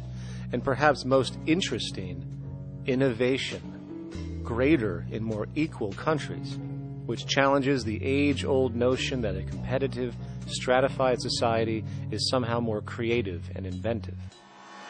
Moreover, a study done in the UK called the Whitehall Study confirmed that there is a social distribution of disease as you go from the top of the socioeconomic ladder to the bottom. For example, it was found that the lowest rungs of the hierarchy had a 4-fold increase of heart disease-based mortality compared to the highest rungs. And this pattern exists irrespective of access to health care.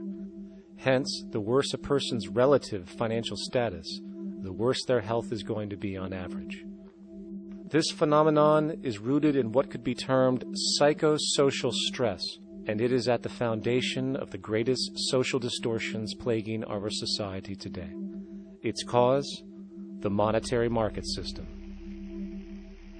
Make no mistake, the greatest destroyer of ecology, the greatest source of waste and depletion and pollution, the greatest purveyor of violence, war, crime, poverty, animal abuse, and inhumanity, the greatest generator of social and personal neuroses, mental disorders, depression, anxiety, not to mention the greatest source of social paralysis, stopping us from moving into new methodologies for personal health, global sustainability, and progress on this planet, is not some corrupt government or legislation, not some rogue corporation or banking cartel, not some flaw of human nature, and not some secret hidden cabal that controls the world.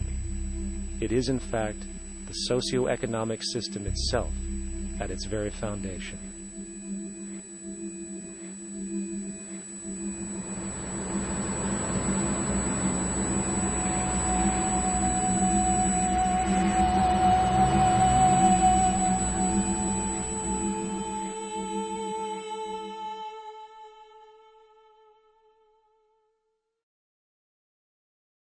Let's imagine for a moment we had the option to redesign human civilization from the ground up. What if, hypothetically speaking, we discovered an exact replica of the planet Earth, and the only difference between this new planet and our current one is that human evolution had not occurred. It was an open palette. No countries, no cities, no pollution, no Republicans, just a pristine, open environment. So, what would we do? Well, first we need a goal, right? And it's safe to say that goal would be to survive. And not to just survive, but to do so in an optimized, healthy, prosperous way. Most people indeed desire to live, and they would prefer to do so without suffering. Therefore, the basis of this civilization needs to be as supportive and hence sustainable for human life as possible, taking into account the material needs of all the world's people while trying to remove anything that could hurt us in the long run. That goal of, say, maximum sustainability understood, the next question regards our method. What kind of approach do we take? Well, let's see. Last I checked, politics was the method of social operation on Earth. So what do the doctrines of the Republicans, liberals, conservatives, or socialists have to say about societal design? Not a damn thing.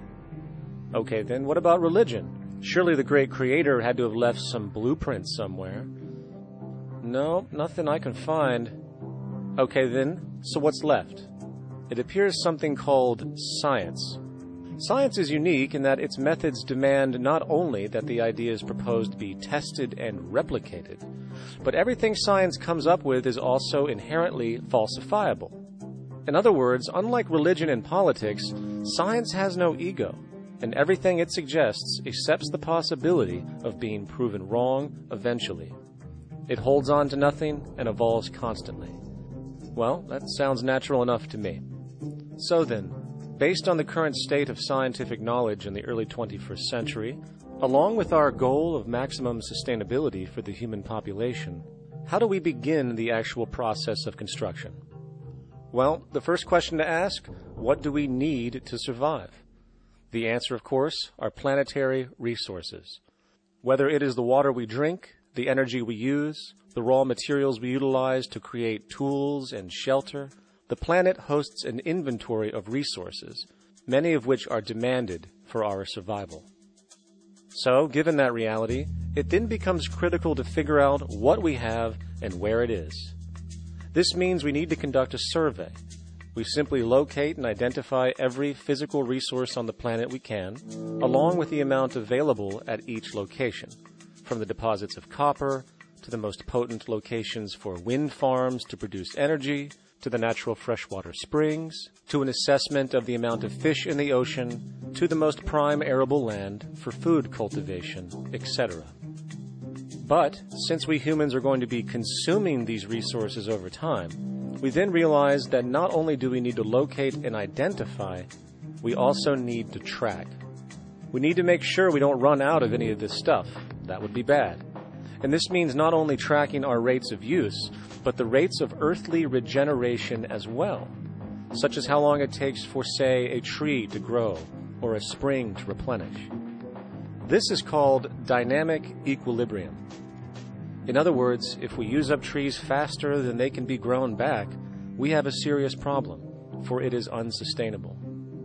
So then, how do we track this inventory, especially when we recognize that all of this stuff is scattered everywhere? We have large mineral mines in what we call Africa, energy concentrations in the Middle East, huge tidal power possibilities on the Atlantic coast of North America, the largest supply of freshwater in Brazil, etc. Well, once again, good old science has a suggestion. It's called systems theory. Systems theory recognizes that the fabric of the natural world, from human biology to the earthly biosphere to the gravitational pull of the solar system itself, is one huge synergistically connected system, fully interlinked. Just as human cells connect to form our organs, and the organs connect to form our bodies, and since our bodies cannot live without the earthly resources of food, air, and water, we are intrinsically connected to the earth, and so on. So, as nature suggests, we take all of this inventory and tracking data and create a system to manage it. a global resource management system, in fact, to account for every relevant resource on the planet. There is simply no logical alternative if our goal as a species is survival in the long run. We have to keep track as a whole. That understood, we can now consider production. How do we use all this stuff? What will our process of production be, and what do we need to consider to make sure it is as optimized as possible to maximize our sustainability? Well, the first thing that jumps right out at us is the fact that we need to constantly try and preserve. The planet's resources are essentially finite, so it is important that we be strategic. Strategic preservation is key. The second thing we recognize is that some resources are really not as good as others in their performance. In fact, some of this stuff, when put into use, has a terrible effect on the environment, which invariably hinders our own health. For example, oil and fossil fuels, no matter how you cut it, release some pretty destructive agents into the environment. Therefore, it is critical we do our best to use such things only when we really have to, if at all. Fortunately for us, we see a ton of solar, wind, tidal, wave, heat differential, and geothermal possibilities for energy production, so we can strategize objectively about what we use and where to avoid what could be called negative retroactions, or anything that results from production or use that damages the environment and hence ourselves. We will call this strategic safety to couple in with our strategic preservation. But production strategies do not stop there. We are going to need an efficiency strategy for the actual mechanics of production itself. And what we find is that there are roughly 3 specific protocols we must adhere to. 1. Every good we produce must be designed to last as long as possible. Naturally, the more things break down, the more resources we are going to need to replace them, and the more waste produced. 2. When things do break down or are no longer usable for whatever reason, it is critical that we harvest or recycle as much as we possibly can. So the production design must take this into account directly at the very earliest stages. 3. Quickly evolving technologies, such as electronics, which are subject to the fastest rates of technological obsolescence, would need to be designed to foreshadow and accommodate physical updates. The last thing we want to do is throw away an entire computer system just because it has only one broken part or is outdated. So we simply design the components to be easily updated, part by part, standardized and universally interchangeable, foreshadowed by the current trend of technological change. And when we realize that the mechanisms of strategic preservation, strategic safety, and strategic efficiency are purely technical considerations, devoid of any human opinion or bias, we simply program these strategies into a computer which can weigh and calculate all the relevant variables, allowing us to always arrive at the absolute best method for sustainable production based on current understandings. And while that might sound complex, all it is a glorified calculator. Not to mention such multivariate decision-making and monitoring systems are already used across the world today for isolated purposes. It is simply a process of scaling it out. So, now we not only have our resource management system, but also a production management system, both of which are easily computer automated to maximize efficiency, preservation, and safety. The informational reality is that the human mind, or even a group of humans, cannot track what needs to be tracked. It must be done by computers, and it can be. And this brings us to the next level, distribution. What sustainability strategies make sense here? Well, since we know that the shortest distance between 2 points is a straight line, and since energy is required to power transport machines, the less transport distance, the more efficient. Producing goods in one continent and shipping them over to another only makes sense if the goods in question simply cannot be produced in the target area. Otherwise, it is nothing but wasteful. We must localize production so distribution is simple, fast, and requires the least amount of energy. We'll call this the proximity strategy. which simply means we reduce the travel of goods as much as possible, whether raw materials or finished consumer products. Of course, it might also be important to know what goods we are transporting and why, and this falls under the category of demand.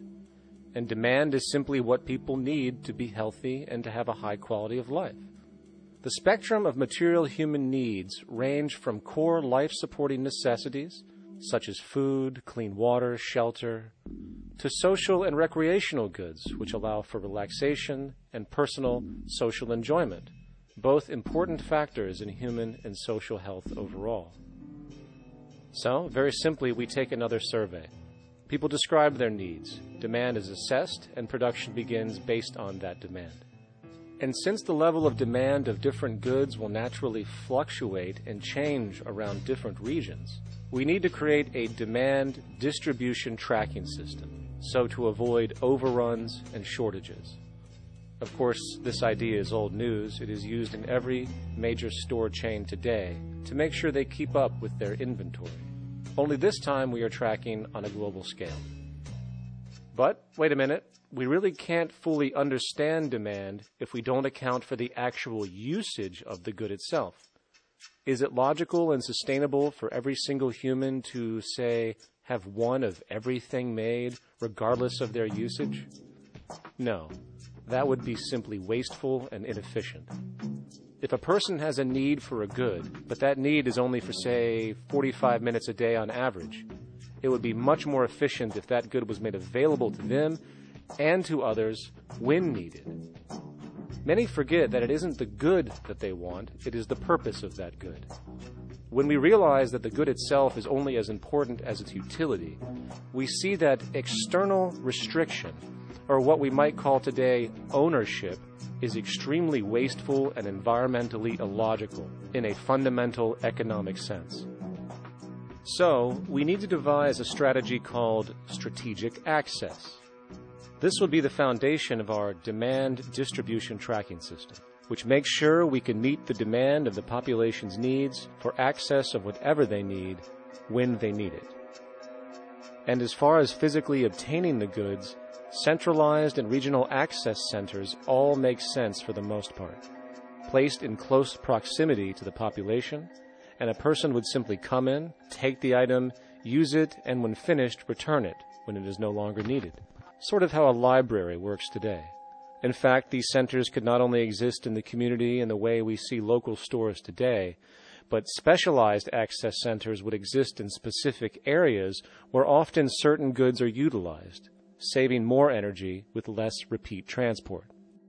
And once this demand tracking system is in order, it is tied into our production management system, and of course into our resource management system, hence creating a unified, dynamically updating global economic management machine that simply makes sure we remain sustainable, starting with securing the integrity of our finite resources, moving to make sure we only create the best, most strategic goods possible, while distributing everything in the most intelligent and efficient way. And the unique result of this preservation-based approach, which is intuitively counter to many, is that this logical, ground-up, empirical process of preservation and efficiency, which can only define true human sustainability on this planet, would likely enable something never before seen in human history. Access abundance, not just for a percentage of the global population, but the entire civilization. This economic model, as was just generalized, this responsible systems approach to total Earth resource management and processes, designed again to do nothing less than take care of humanity as a whole in the most efficient and sustainable way, could be termed a resource-based economy. The idea was defined in the 1970s by structural engineer Jacques Fresco. He understood back then that society was on a collision course with nature and itself, unsustainable on every level. And if things didn't change, we would destroy ourselves one way or another. Are all these things you're saying, Jacques, could they be built with what we know today, or are some of these things, are you guessing based on what we know today? No. All of these things can be built with what we know today. It would take 10 years to change the surface of the earth, to rebuild the world into a second Garden of Eden.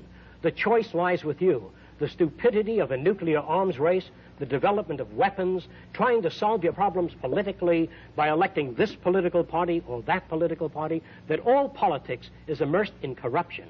Let me say it again. Communism, socialism, fascism, the Democrats, the liberals, we want to absorb human beings. All organizations that believe in a better life for man, there are no Negro problems or Polish problems or Jewish problems or Greek problems or women's problems. They're human problems. I'm not afraid of anybody. I don't work for anyone. No one can discharge me. I have no boss. I am afraid to live in the society we live in today. Our society cannot be maintained by this type of incompetency. It was great, the free enterprise system, about 35 years ago. That was the last of its usefulness. Now we've got to change our way of thinking or perish. The horror movies of the future will be our society, the way it didn't work. And politics would be part of a horror movie. Lots of people today use the term cold science because they're analytical. And they don't even know what analytical means.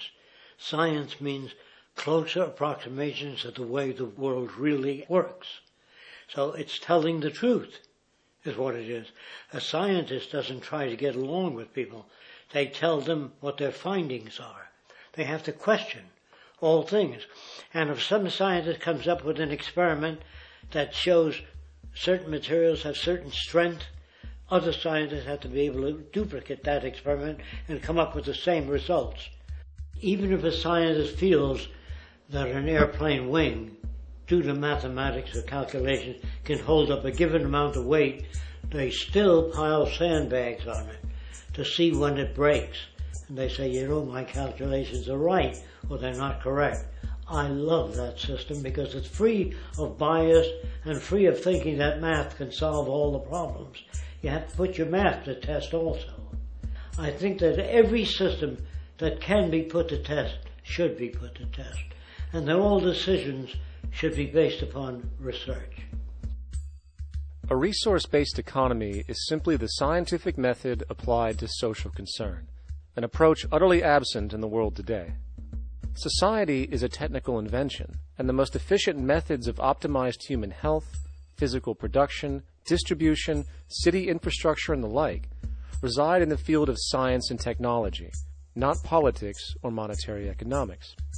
It operates in the same systematic way as, say, an airplane, and there is no Republican or liberal way to build an airplane.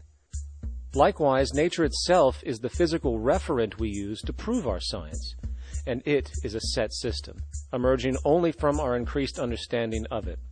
In fact, it has no regard for what you subjectively think or believe to be true. Rather, it gives you an option.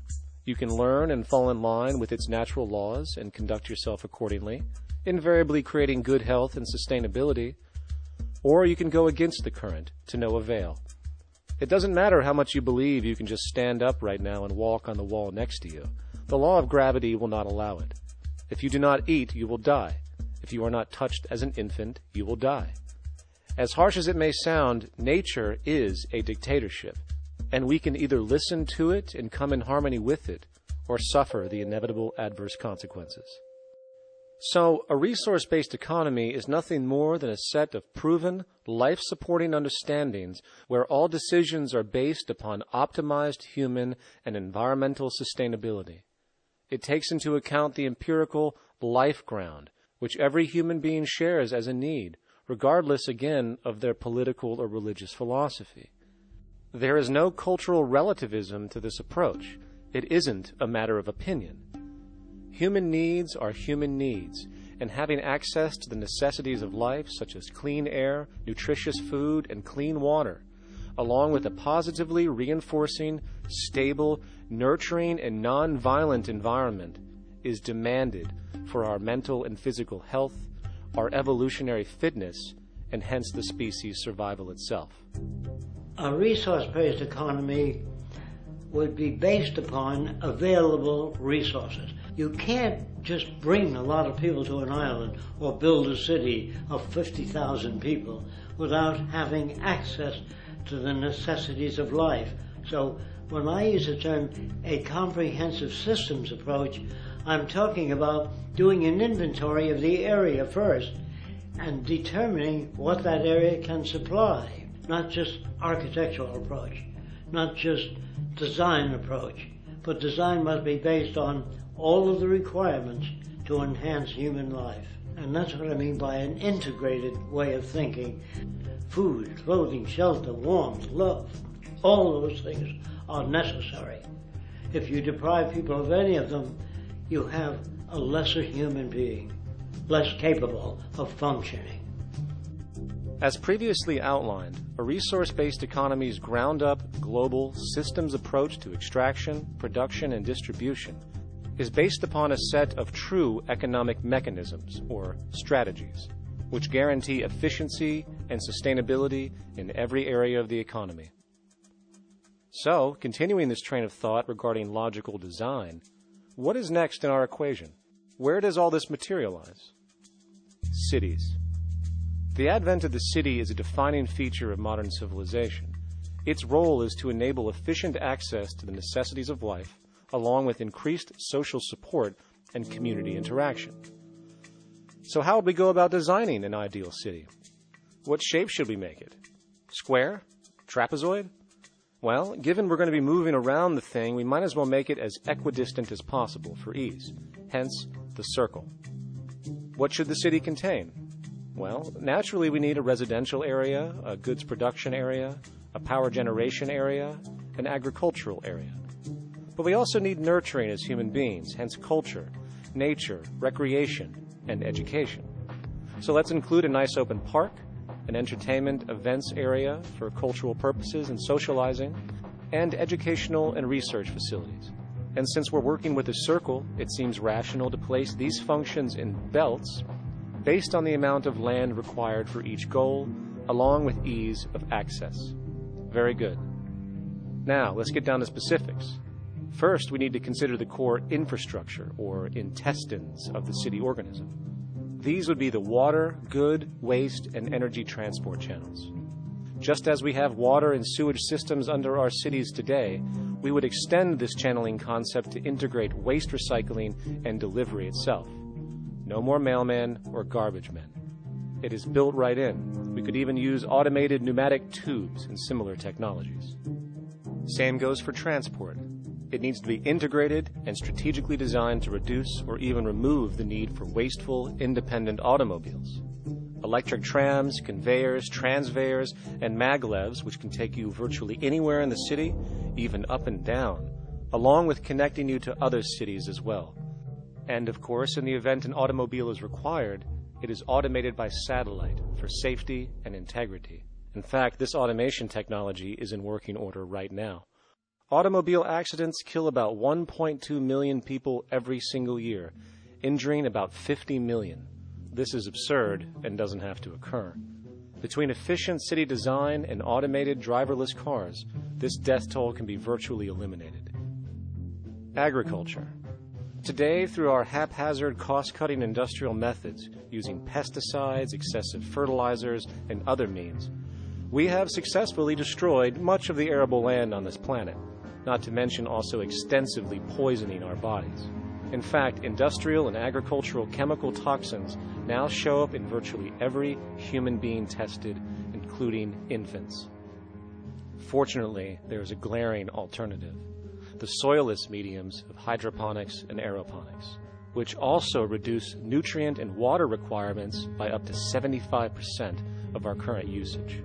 Food can now be organically grown on an industrial scale in enclosed vertical farms, such as in 50-story 1-acre plots, virtually eliminating the need for pesticides and hydrocarbons in general.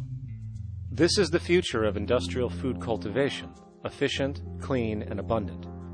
So, such advanced systems would be, in part, what comprise our agricultural belt, producing all the food required for the entire city's population, with no need to import anything from the outside, saving time, waste, and energy.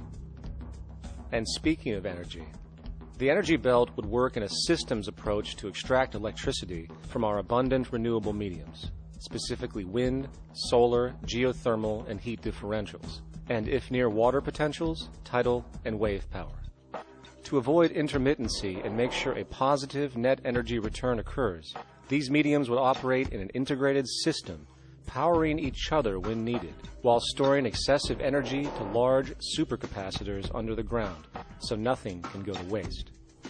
And not only does the city power itself, particular structures will also power independently and generate electricity through photovoltaic paints, structural pressure transducers, the thermocouple effect, and other current but underutilized technologies. But of course, this begs the question, how does this technology and goods in general get created in the first place? This brings us to production. The industrial belt, apart from having hospitals and the like, would be the hub of factory production. Completely localized overall, it would of course obtain raw materials by way of the global resource management system just discussed, with demand being generated by the population of the city itself.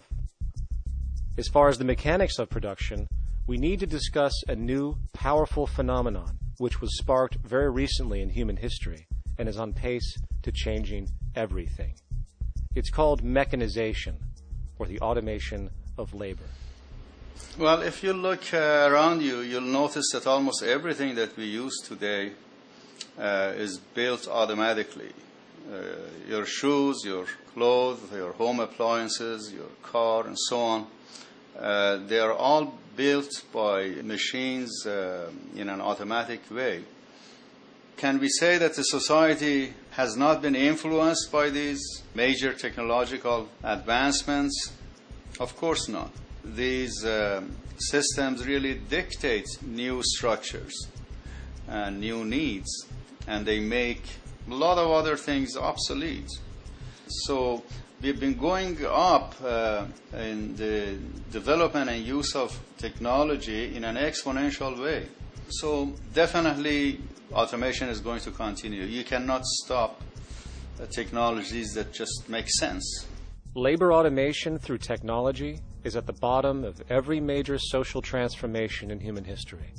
From the agricultural revolution and the invention of the plow, to the industrial revolution and the invention of the powered machine, to the information age we live in now through essentially the invention of advanced electronics and computers. And with regard to advanced production methods today, mechanization is now evolving on its own, moving away from the traditional method of assembling component parts into a configuration into an advanced method of creating entire products in one single process. Like most engineers, I'm fascinated by biology because it's so full of examples of extraordinary pieces of engineering. And what biology is the study of things that copy themselves. Of course, that's good a definition of life as we've got. Again, as an engineer, I've always been intrigued by the idea of machines that would copy themselves. RETRAP is a three-dimensional printer. That's to say, it's a printer that you plug into a computer, and instead of making two-dimensional sheets of paper with patterns on, it makes real, physical, three-dimensional objects. Now, there's nothing new about that. 3D printers have been around for about 30 years. Big thing about RETRAP is that it prints most of its own parts. And so if you've got one, you can make another one and give it to a friend, as well as being able to print lots of useful things. From the simple printing of basic household goods in your home to the printing of an entire automobile body in one swoop, advanced automated 3D printing now has the potential to transform virtually every field of production, including home construction. Contour crafting is actually a fabrication technology, the so-called 3D printing, when you directly build a 3D object from a computer model. Using contour crafting, it will be possible to build a 2,000 square foot home entirely by the machine in one day. The reason that people are interested in automating construction is that it really brings a lot of benefits. For example, construction is pretty labor intensive, and although it provides job for a sector of the society, it also has issues and complications. For example, construction is the most dangerous job that there is. It is worse than mining and agriculture. It has got the highest level of fatality almost in every country. Another issue is the waste. An average home in the United States has 3 to 7 tons of waste. So this is huge if we look at the impact of construction and knowing that about 40% of all materials in the world are used in construction. So big waste of energy and resources and big damage to the environment as well. Making homes using hammers and nails and wood with the state of our technology today is really absurd and will go the way of our labor class in regards to manufacturing in the United States. Recently, there was a study by economist David Autor of MIT that states that our middle class is obsolete and being replaced by automation. Quite simply, mechanization is more productive, efficient, and sustainable than human labor in virtually every sector of the economy today. Machines do not need vacations, breaks, insurance, pensions, and they can work 24 hours a day every day. The output potential and accuracy compared to human labor is unmatched. The bottom line, repetitive human labor is becoming obsolete and impractical across the world, and the unemployment you see around you today is fundamentally the result of this evolution of efficiency in technology. For years, market economists have dismissed this growing pattern, which could be called technological unemployment, because of the fact that new sectors always seem to emerge to reabsorb the displaced workers. Today, the service sector is the only real hub left and currently employs over 80% of the American workforce, with most industrialized countries maintaining a similar proportion. However, this sector is now being challenged increasingly by automated kiosks, automated restaurants, and even automated stores. Economists today are finally acknowledging what they have been denying for years.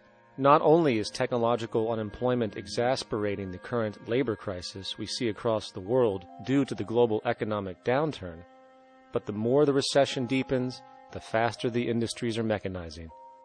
The catch, which is not realized, is that the faster they mechanize to save money, the more they displace people, the more they reduce public purchasing power. This means that while the corporation can produce everything more cheaply, fewer and fewer people will actually have money to buy anything, regardless of how cheap they become. The bottom line is that the labor for income game is slowly coming to an end. In fact, if you take a moment to reflect on the jobs which are in existence today, which automation could take over right now if applied, 75% of the global workforce could be replaced by mechanization tomorrow. And this is why, in a resource-based economy, there is no monetary market system, no money at all, for there is no need. A resource-based economy recognizes the efficiency of mechanization and accepts it for what it offers. It doesn't fight it like we do today. Why? Because it is irresponsible not to, given any interest in efficiency and sustainability. And this brings us back to our city system. In the center is the central dome, which not only houses the educational facilities and transportation hub, it also hosts the mainframe that runs the city's technical operations. The city is, in fact, one big automated machine. It has sensors in all technical belts to track the progress of agriculture, energy gathering, production, distribution, and the like. Now, would people be needed to oversee these operations in the event of a malfunction or the like? Most probably yes, but that number would decrease over time as improvements continue. However, as of today, maybe 3% of the city population would be needed for this job when you break it down.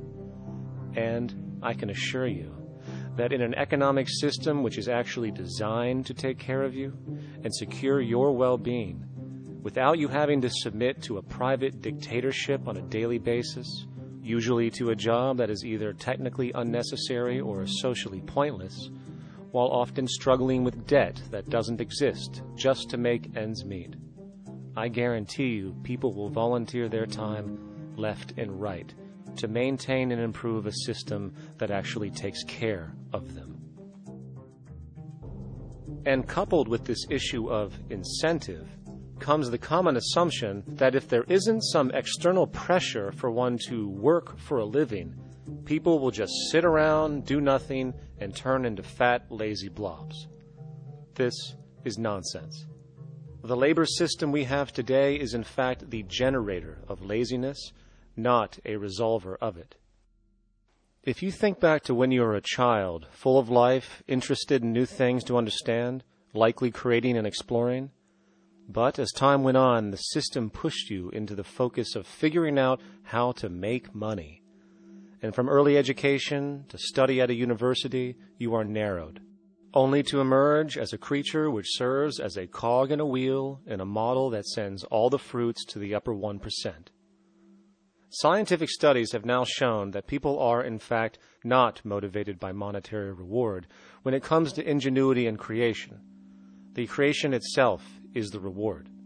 Money, in fact, appears only to serve as an incentive for repetitive, mundane actions, a role we have just now shown can be replaced by machine. So when it comes to innovation, the actual use of the human mind, the monetary incentive has proven to be a hindrance, interfering and detracting from creative thought. And this might explain why Nikola Tesla, the Wright brothers, and other inventors who contributed massively to our current world never showed a monetary incentive to do so. Money is, in fact, a false incentive and causes 100 times more distortion than it does contribution. Good morning, class. Please settle down. The first thing I would like to do is go around the room and ask what everyone would like to be when they grow up. Who'd like to go first? Okay, how about you, Sarah? When I grow up, I want to work at McDonald's like my mom. Oh, family tradition, eh? How about you, Linda? When I grow up, I'm going to be a prostitute on the streets of New York City. Oh, glamour girl, huh? Very ambitious. How about you, Tommy? When I grow up, I'm going to be a rich, elitist businessman who works on Wall Street and profits off of the collapse of foreign economies. Enterprising. And great to see some multicultural interest. As stated before, a resource-based economy applies the scientific method to social concern, and this isn't limited to simply technical efficiency. It also has the consideration of human and social well-being directly and what comprises it. What good is a social system if, in the end, it doesn't produce happiness and peaceful coexistence? So it is important to point out that with the removal of the money system and the necessities of life provided, we would see a global reduction in crime by about 95% almost immediately, for there is nothing to steal, embezzle, scam, or the like. 95% of all people in prisons today are there due to some monetary-related crime or drug abuse, and drug abuse is a disorder, not a crime. So what about the other 5%, the truly violent, often seeming to some as being violent for the sake of being violent? Are they just evil people? The reason that I frankly think it's a waste of time to engage in moral value judgments about people's violence is because it doesn't advance by one iota our understanding of either the causes or the prevention of the violent behavior. People sometimes ask if I believe in forgiving criminals. My answer to that is, no, I don't believe in forgiveness any more than I believe in condemnation. It's only if we as a society can take the same attitude of treating violence as a problem in public health and preventive medicine rather than as a moral evil. It's only when we make that change in our own attitudes and assumptions and values that we will actually succeed in reducing the level of violence rather than stimulating it, which is what we do now. The more justice you seek, the more hurt you become, because there's no such thing as justice. There is whatever there is out there. That's it. In other words, if people are conditioned to be racist and bigots, if they're brought up in an environment that advocates that, why do you blame the person for it? They're a victim of a subculture. Therefore, they have to be helped. The point is, we have to redesign the environment that produces aberrant behavior. That's the problem, not putting a person in jail. That's why judges, lawyers, freedom of choice, such concepts are dangerous, because it gives you misinformation that the person is bad or that person is a serial killer. Serial killers are made, just like soldiers become serial killers with a machine gun. They become killing machines, but nobody looks at them as murderers or assassins, because that's natural. So we blame people. We say, well, this guy was a Nazi, he tortured Jews. No, he was brought up to torture Jews. Once you accept the fact that people have individual choices and they're free to make those choices, free to make choices means without being influenced. And I can't understand that at all. All of us are influenced in all our choices by the culture we live in, by our parents, and by the values that dominate. So we're influenced. So there can't be free choices. What's the greatest country in the world? The true answer, I haven't been all over the world, and I don't know enough about different cultures to answer that question. I don't know anybody that speaks that way. They say, it's good old USA, the greatest country in the world. There's no survey. Have you been to India? No. Have you been to England? No. Have you been to France? No. What do you make your assumptions on? They can't answer. They get mad at you. They say, well, goddamn it, who the hell are you to tell me what to think? You know, don't forget, you're dealing with aberrated people. They're not responsible for their answers. They're victims of culture. That means they've been influenced by their culture.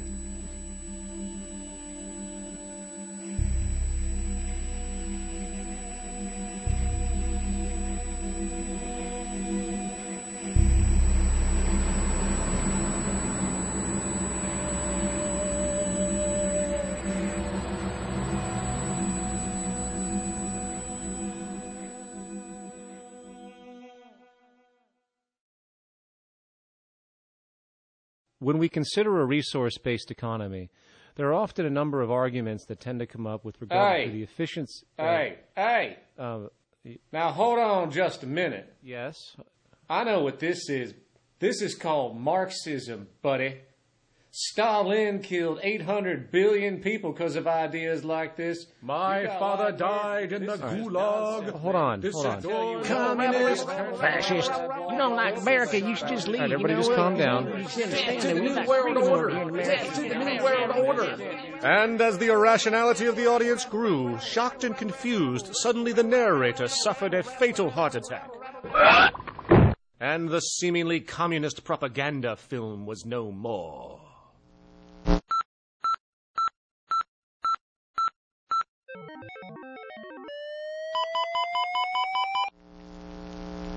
You know, I've said that sort of thing to people in think tank type of situations, and these Club of Rome types and so forth.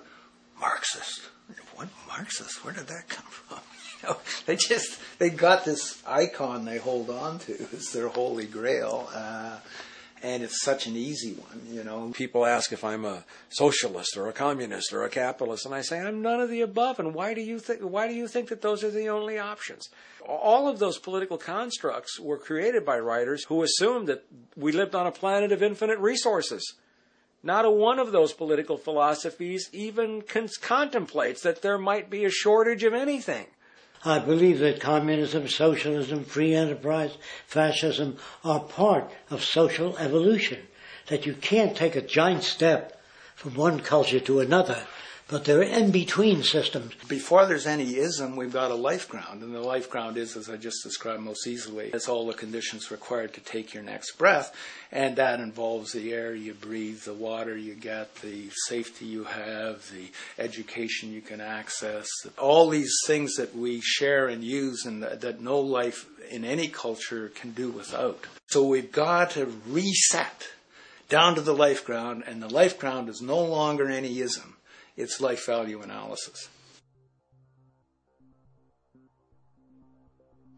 It's simply a matter of historical fact that the dominant intellectual culture of any particular society reflects the interest of the dominant group in that society. In a slave-owning society, the beliefs about human beings and human rights and so on will reflect the needs of the slave owners.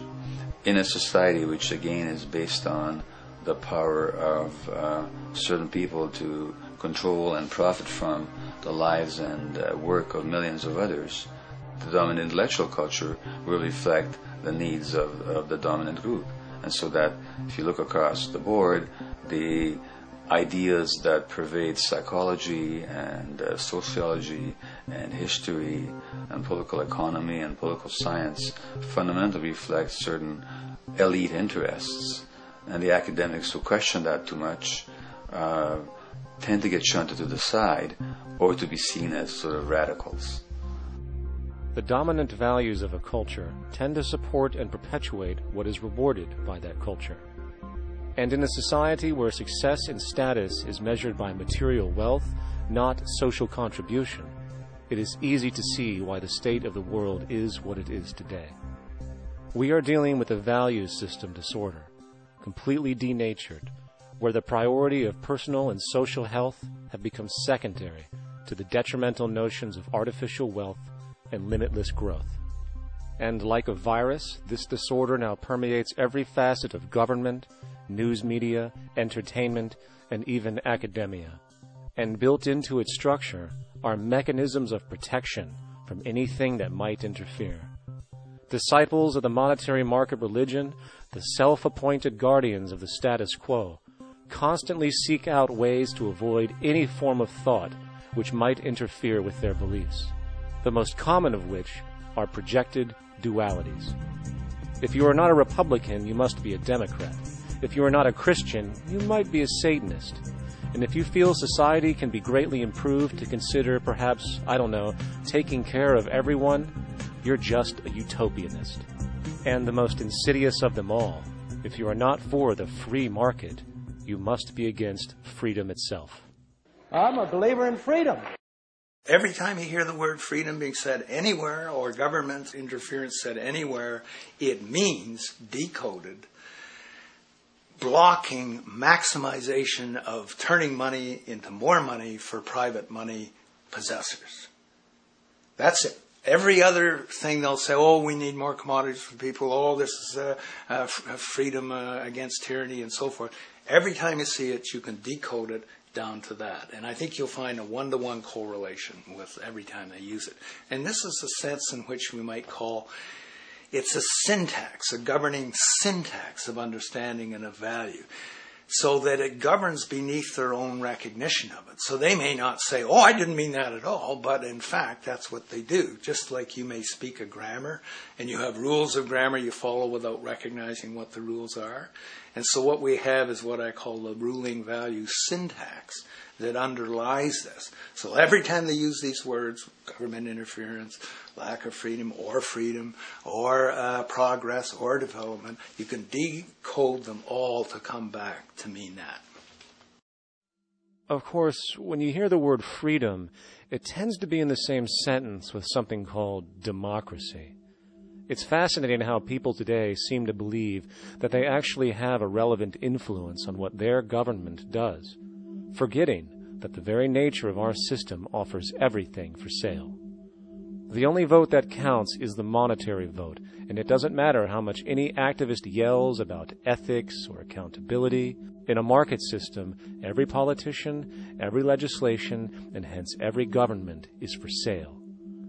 And even with the $20 trillion bank bailout starting in 2007, an amount of money which could have changed, say, the global energy infrastructure to fully renewable methods, instead going to a series of institutions that literally do nothing to help society, institutions that could be removed tomorrow with no recourse. The blind conditioning that politics and politicians exist for the public well-being still continues. The fact is, politics is a business, no different than any other in a market system, and they care about their self-interest before anything else. I don't really, honestly, deep down believe in political action. I think the system contracts and expands as it wants to. It accommodates these changes. I think the civil rights movement was an accommodation on the part of those who own the country. I think they see where their self-interest lies. They see a certain amount of freedom seems good, an illusion of liberty. Give these people a voting day every year so that they'll have the illusion of meaningless choice. Meaningless choice that we go like slaves and say, "Oh, I voted." The limits of debate in this country are established before the debate even begins, and everyone else is marginalized. They're made to seem either to be communists or some sort of disloyal person. A kook, there's a word. And now it's conspiracy. Say, they've made that something that should not be even entertained for a minute, that powerful people might get together and have a plan. Doesn't happen. You're a kook. You're a conspiracy buff. And of all the mechanisms of defense of this system, there are two that repeatedly come up. The first is this idea that the system has been the cause of the material progress we have seen on this planet. Well, no. There are basically two root causes which have created the increased so-called wealth and population growth we see today. One, the exponential advancement of production technology, hence scientific ingenuity. And two, the initial discovery of abundant hydrocarbon energy, which is currently the foundation of the entire socio-economic system. The free market, capitalist, monetary market system, whatever you want to call it, has done nothing but ride the wave of these advents with a distorted incentive system and a haphazard, grossly unequal method of utilizing and distributing those fruits. The second defense is a belligerent social bias generated from years of propaganda, which sees any other social system as a route to so-called tyranny, with various name droppings of Stalin, Mao, Hitler, and the death tolls they generated. Well, as despotic as these men might have been, along with the societal approaches they perpetuated, when it comes to the game of death, when it comes to the systematic daily mass murder of human beings, nothing in history compares to what we have today. Famines throughout at least the last century of our history have not been caused by a lack of food. They've been caused by relative poverty. The economic resources were so inequitably distributed that the poor simply didn't have enough money with which to buy the food that would have been available if they could have afforded to pay for it. That would be an example of structural violence. Another example, in Africa and some other areas, but I'll particularly focus on Africa, tens of millions of people are dying of AIDS. Why are they dying? It's not because we don't know how to treat AIDS. We have, millions of people in the wealthy countries are getting along remarkably well because they have the medicines that will treat it. The people in Africa who are dying of AIDS are not dying because of the HIV virus. They're dying because they don't have the money with which to pay for the drugs that would keep them alive. Gandhi saw this. He said the deadliest form of violence is poverty. And that's absolutely right. Poverty kills far more people than all the wars in history, more people than all the murderers in history, more than all the suicides in history. Not only does structural violence kill more people than all the behavioral violence put together, structural violence is also the main cause of behavioral violence.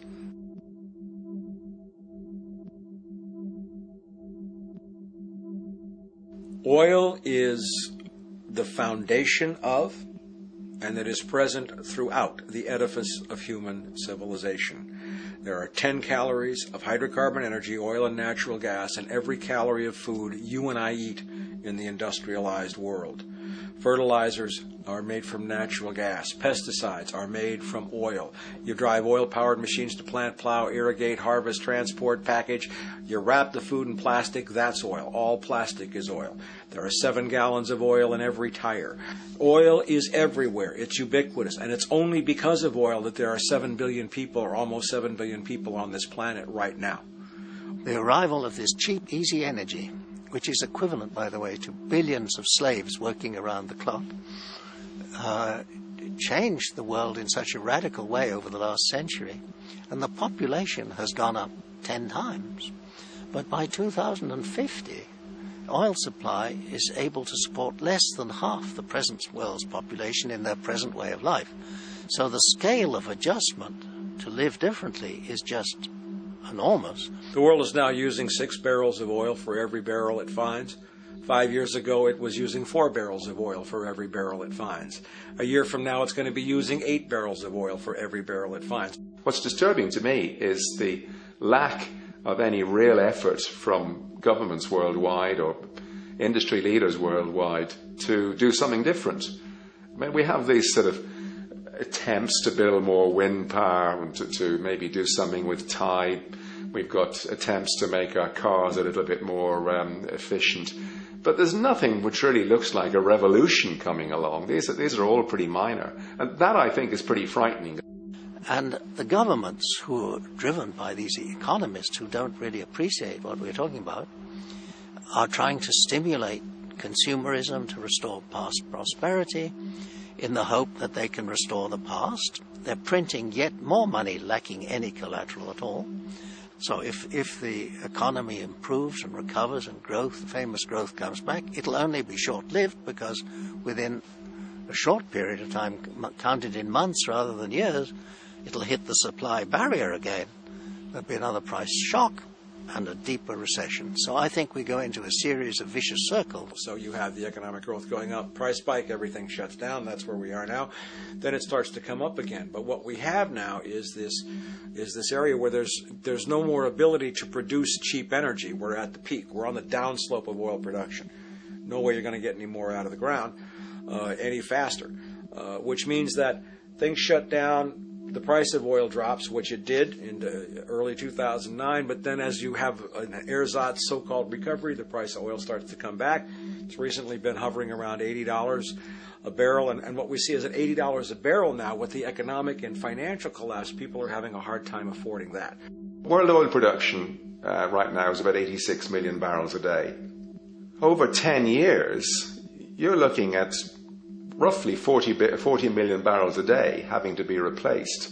There's nothing around which can come even within 1% of meeting that sort of demand. If we don't do something pretty quickly, there's going to be a huge energy deficiency. I think the big mistake is in not recognizing a decade or so ago that an effort, a concerted effort, needed to be made to develop these sustainable forms of energy. I think that's something our grandchildren will look back on with total disbelief. You people knew that you were dealing with a finite commodity. How could you possibly have built your economy around something which was going to disappear? For the first time in human history, the species is now faced with the depletion of a core resource central to our current system of survival. And the punchline of the whole thing is that even with oil becoming more and more scarce, the economic system will still blindly push its cancerous growth model, so people can go out and buy more oil-powered cars to generate GDP and jobs, exacerbating the decline. Are there solutions to replace the edifice of the hydrocarbon economy? Of course. But the path needed to accomplish these changes will not manifest through the market system protocols required, since new solutions can only be implemented through the profit mechanism. People are not investing in renewable energies because there is no money in it in both the long and short term, and the commitment needed to make it happen can only occur at a severe financial loss. Hence, there is no monetary incentive, and in this system, if there's no monetary incentive, things do not happen. And on top of it all, peak oil is just one of many surfacing consequences of the environmental social train wreck gaining speed today. Other declines include freshwater, the very fabric of our existence, which is currently showing shortages for 2.8 billion people, and those shortages are on pace to reach 4 billion by 2030. Food production, the destruction of arable cropland, from which 99.7% of all human food comes from today, is occurring up to 40 times faster than it is being replenished. And over the last 40 years, 30% of the arable land has become unproductive. not to mention that hydrocarbons are the backbone of agriculture today, and as it declines, so will the food supply. As far as resources in general, at our current patterns of consumption, by 2030 we will need 2 planets to continue our rates, not to mention the continual destruction of life-supporting biodiversity, causing extinction spasms and environmental destabilization across the globe. And with all of these declines, we have the near exponential population growth, where by 2030 there might be over 8 billion people on this planet. Energy production alone would need to increase 44% by 2030 to meet such demand. And again, since money is the only initiator of action, are we to expect that any country on the planet is going to be able to afford the massive changes needed to revolutionize agriculture, water processing, energy production, and the like, when the global debt pyramid scheme is slowly shutting the entire world down? Not to mention the fact that the unemployment you currently see is going to become normality due to the nature of technological unemployment. The jobs are not coming back. And finally, a broad social perspective. From 1970 to 2010, poverty on this planet doubled due to this system. And given our current state, do you honestly think we will see anything less than more doubling, more suffering, and more mass starvation? There is not going to be any recovery. This is not some long depression that we're someday going to pull out of. I think the next phase we're going to see after the next round of economic collapse is massive civil unrest, when employment checks stop being paid because the states have no money left. And when things get so bad that people lose confidence in their elected leaders, they will demand change if we don't kill each other in the process or destroy the environment. I'm just afraid that we might get to the point of no return. And that bothers me no end. We do all we can to avoid that condition. It's clear that we're on the verge of a great transition in human life. That what we face now is this fundamental change of the life we've known over the last century. There has to be a link between the economy and the resources of this planet, the resources being, of course, all animal and plant life, the health of the oceans and everything else. This is a monetary paradigm that will not let go until it's killed the last human being. The in-group will do all it can to stay in power. And that's what you got to keep in mind. They'll use the army and navy and lies or whatever they have to use to keep in power. They're not about to give it up because they don't know of any other system that will perpetuate their kind.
a straight and stronger course to the corner of your life. Just remember that the goal is for us all to capture all we want.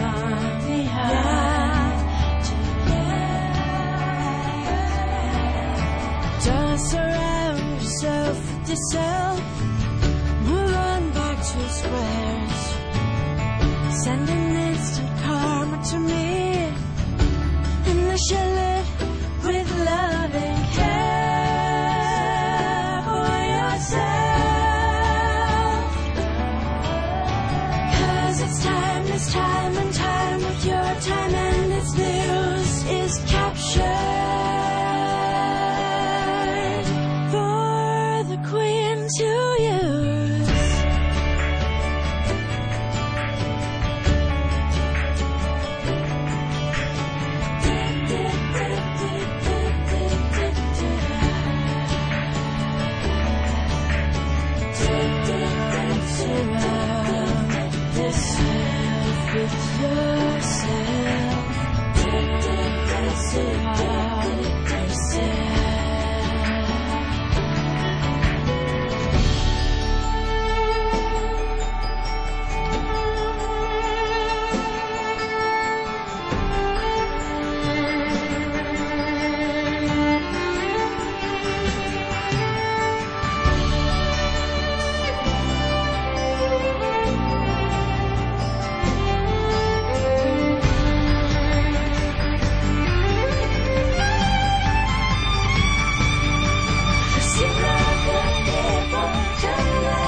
Satisfied, I'm on my way.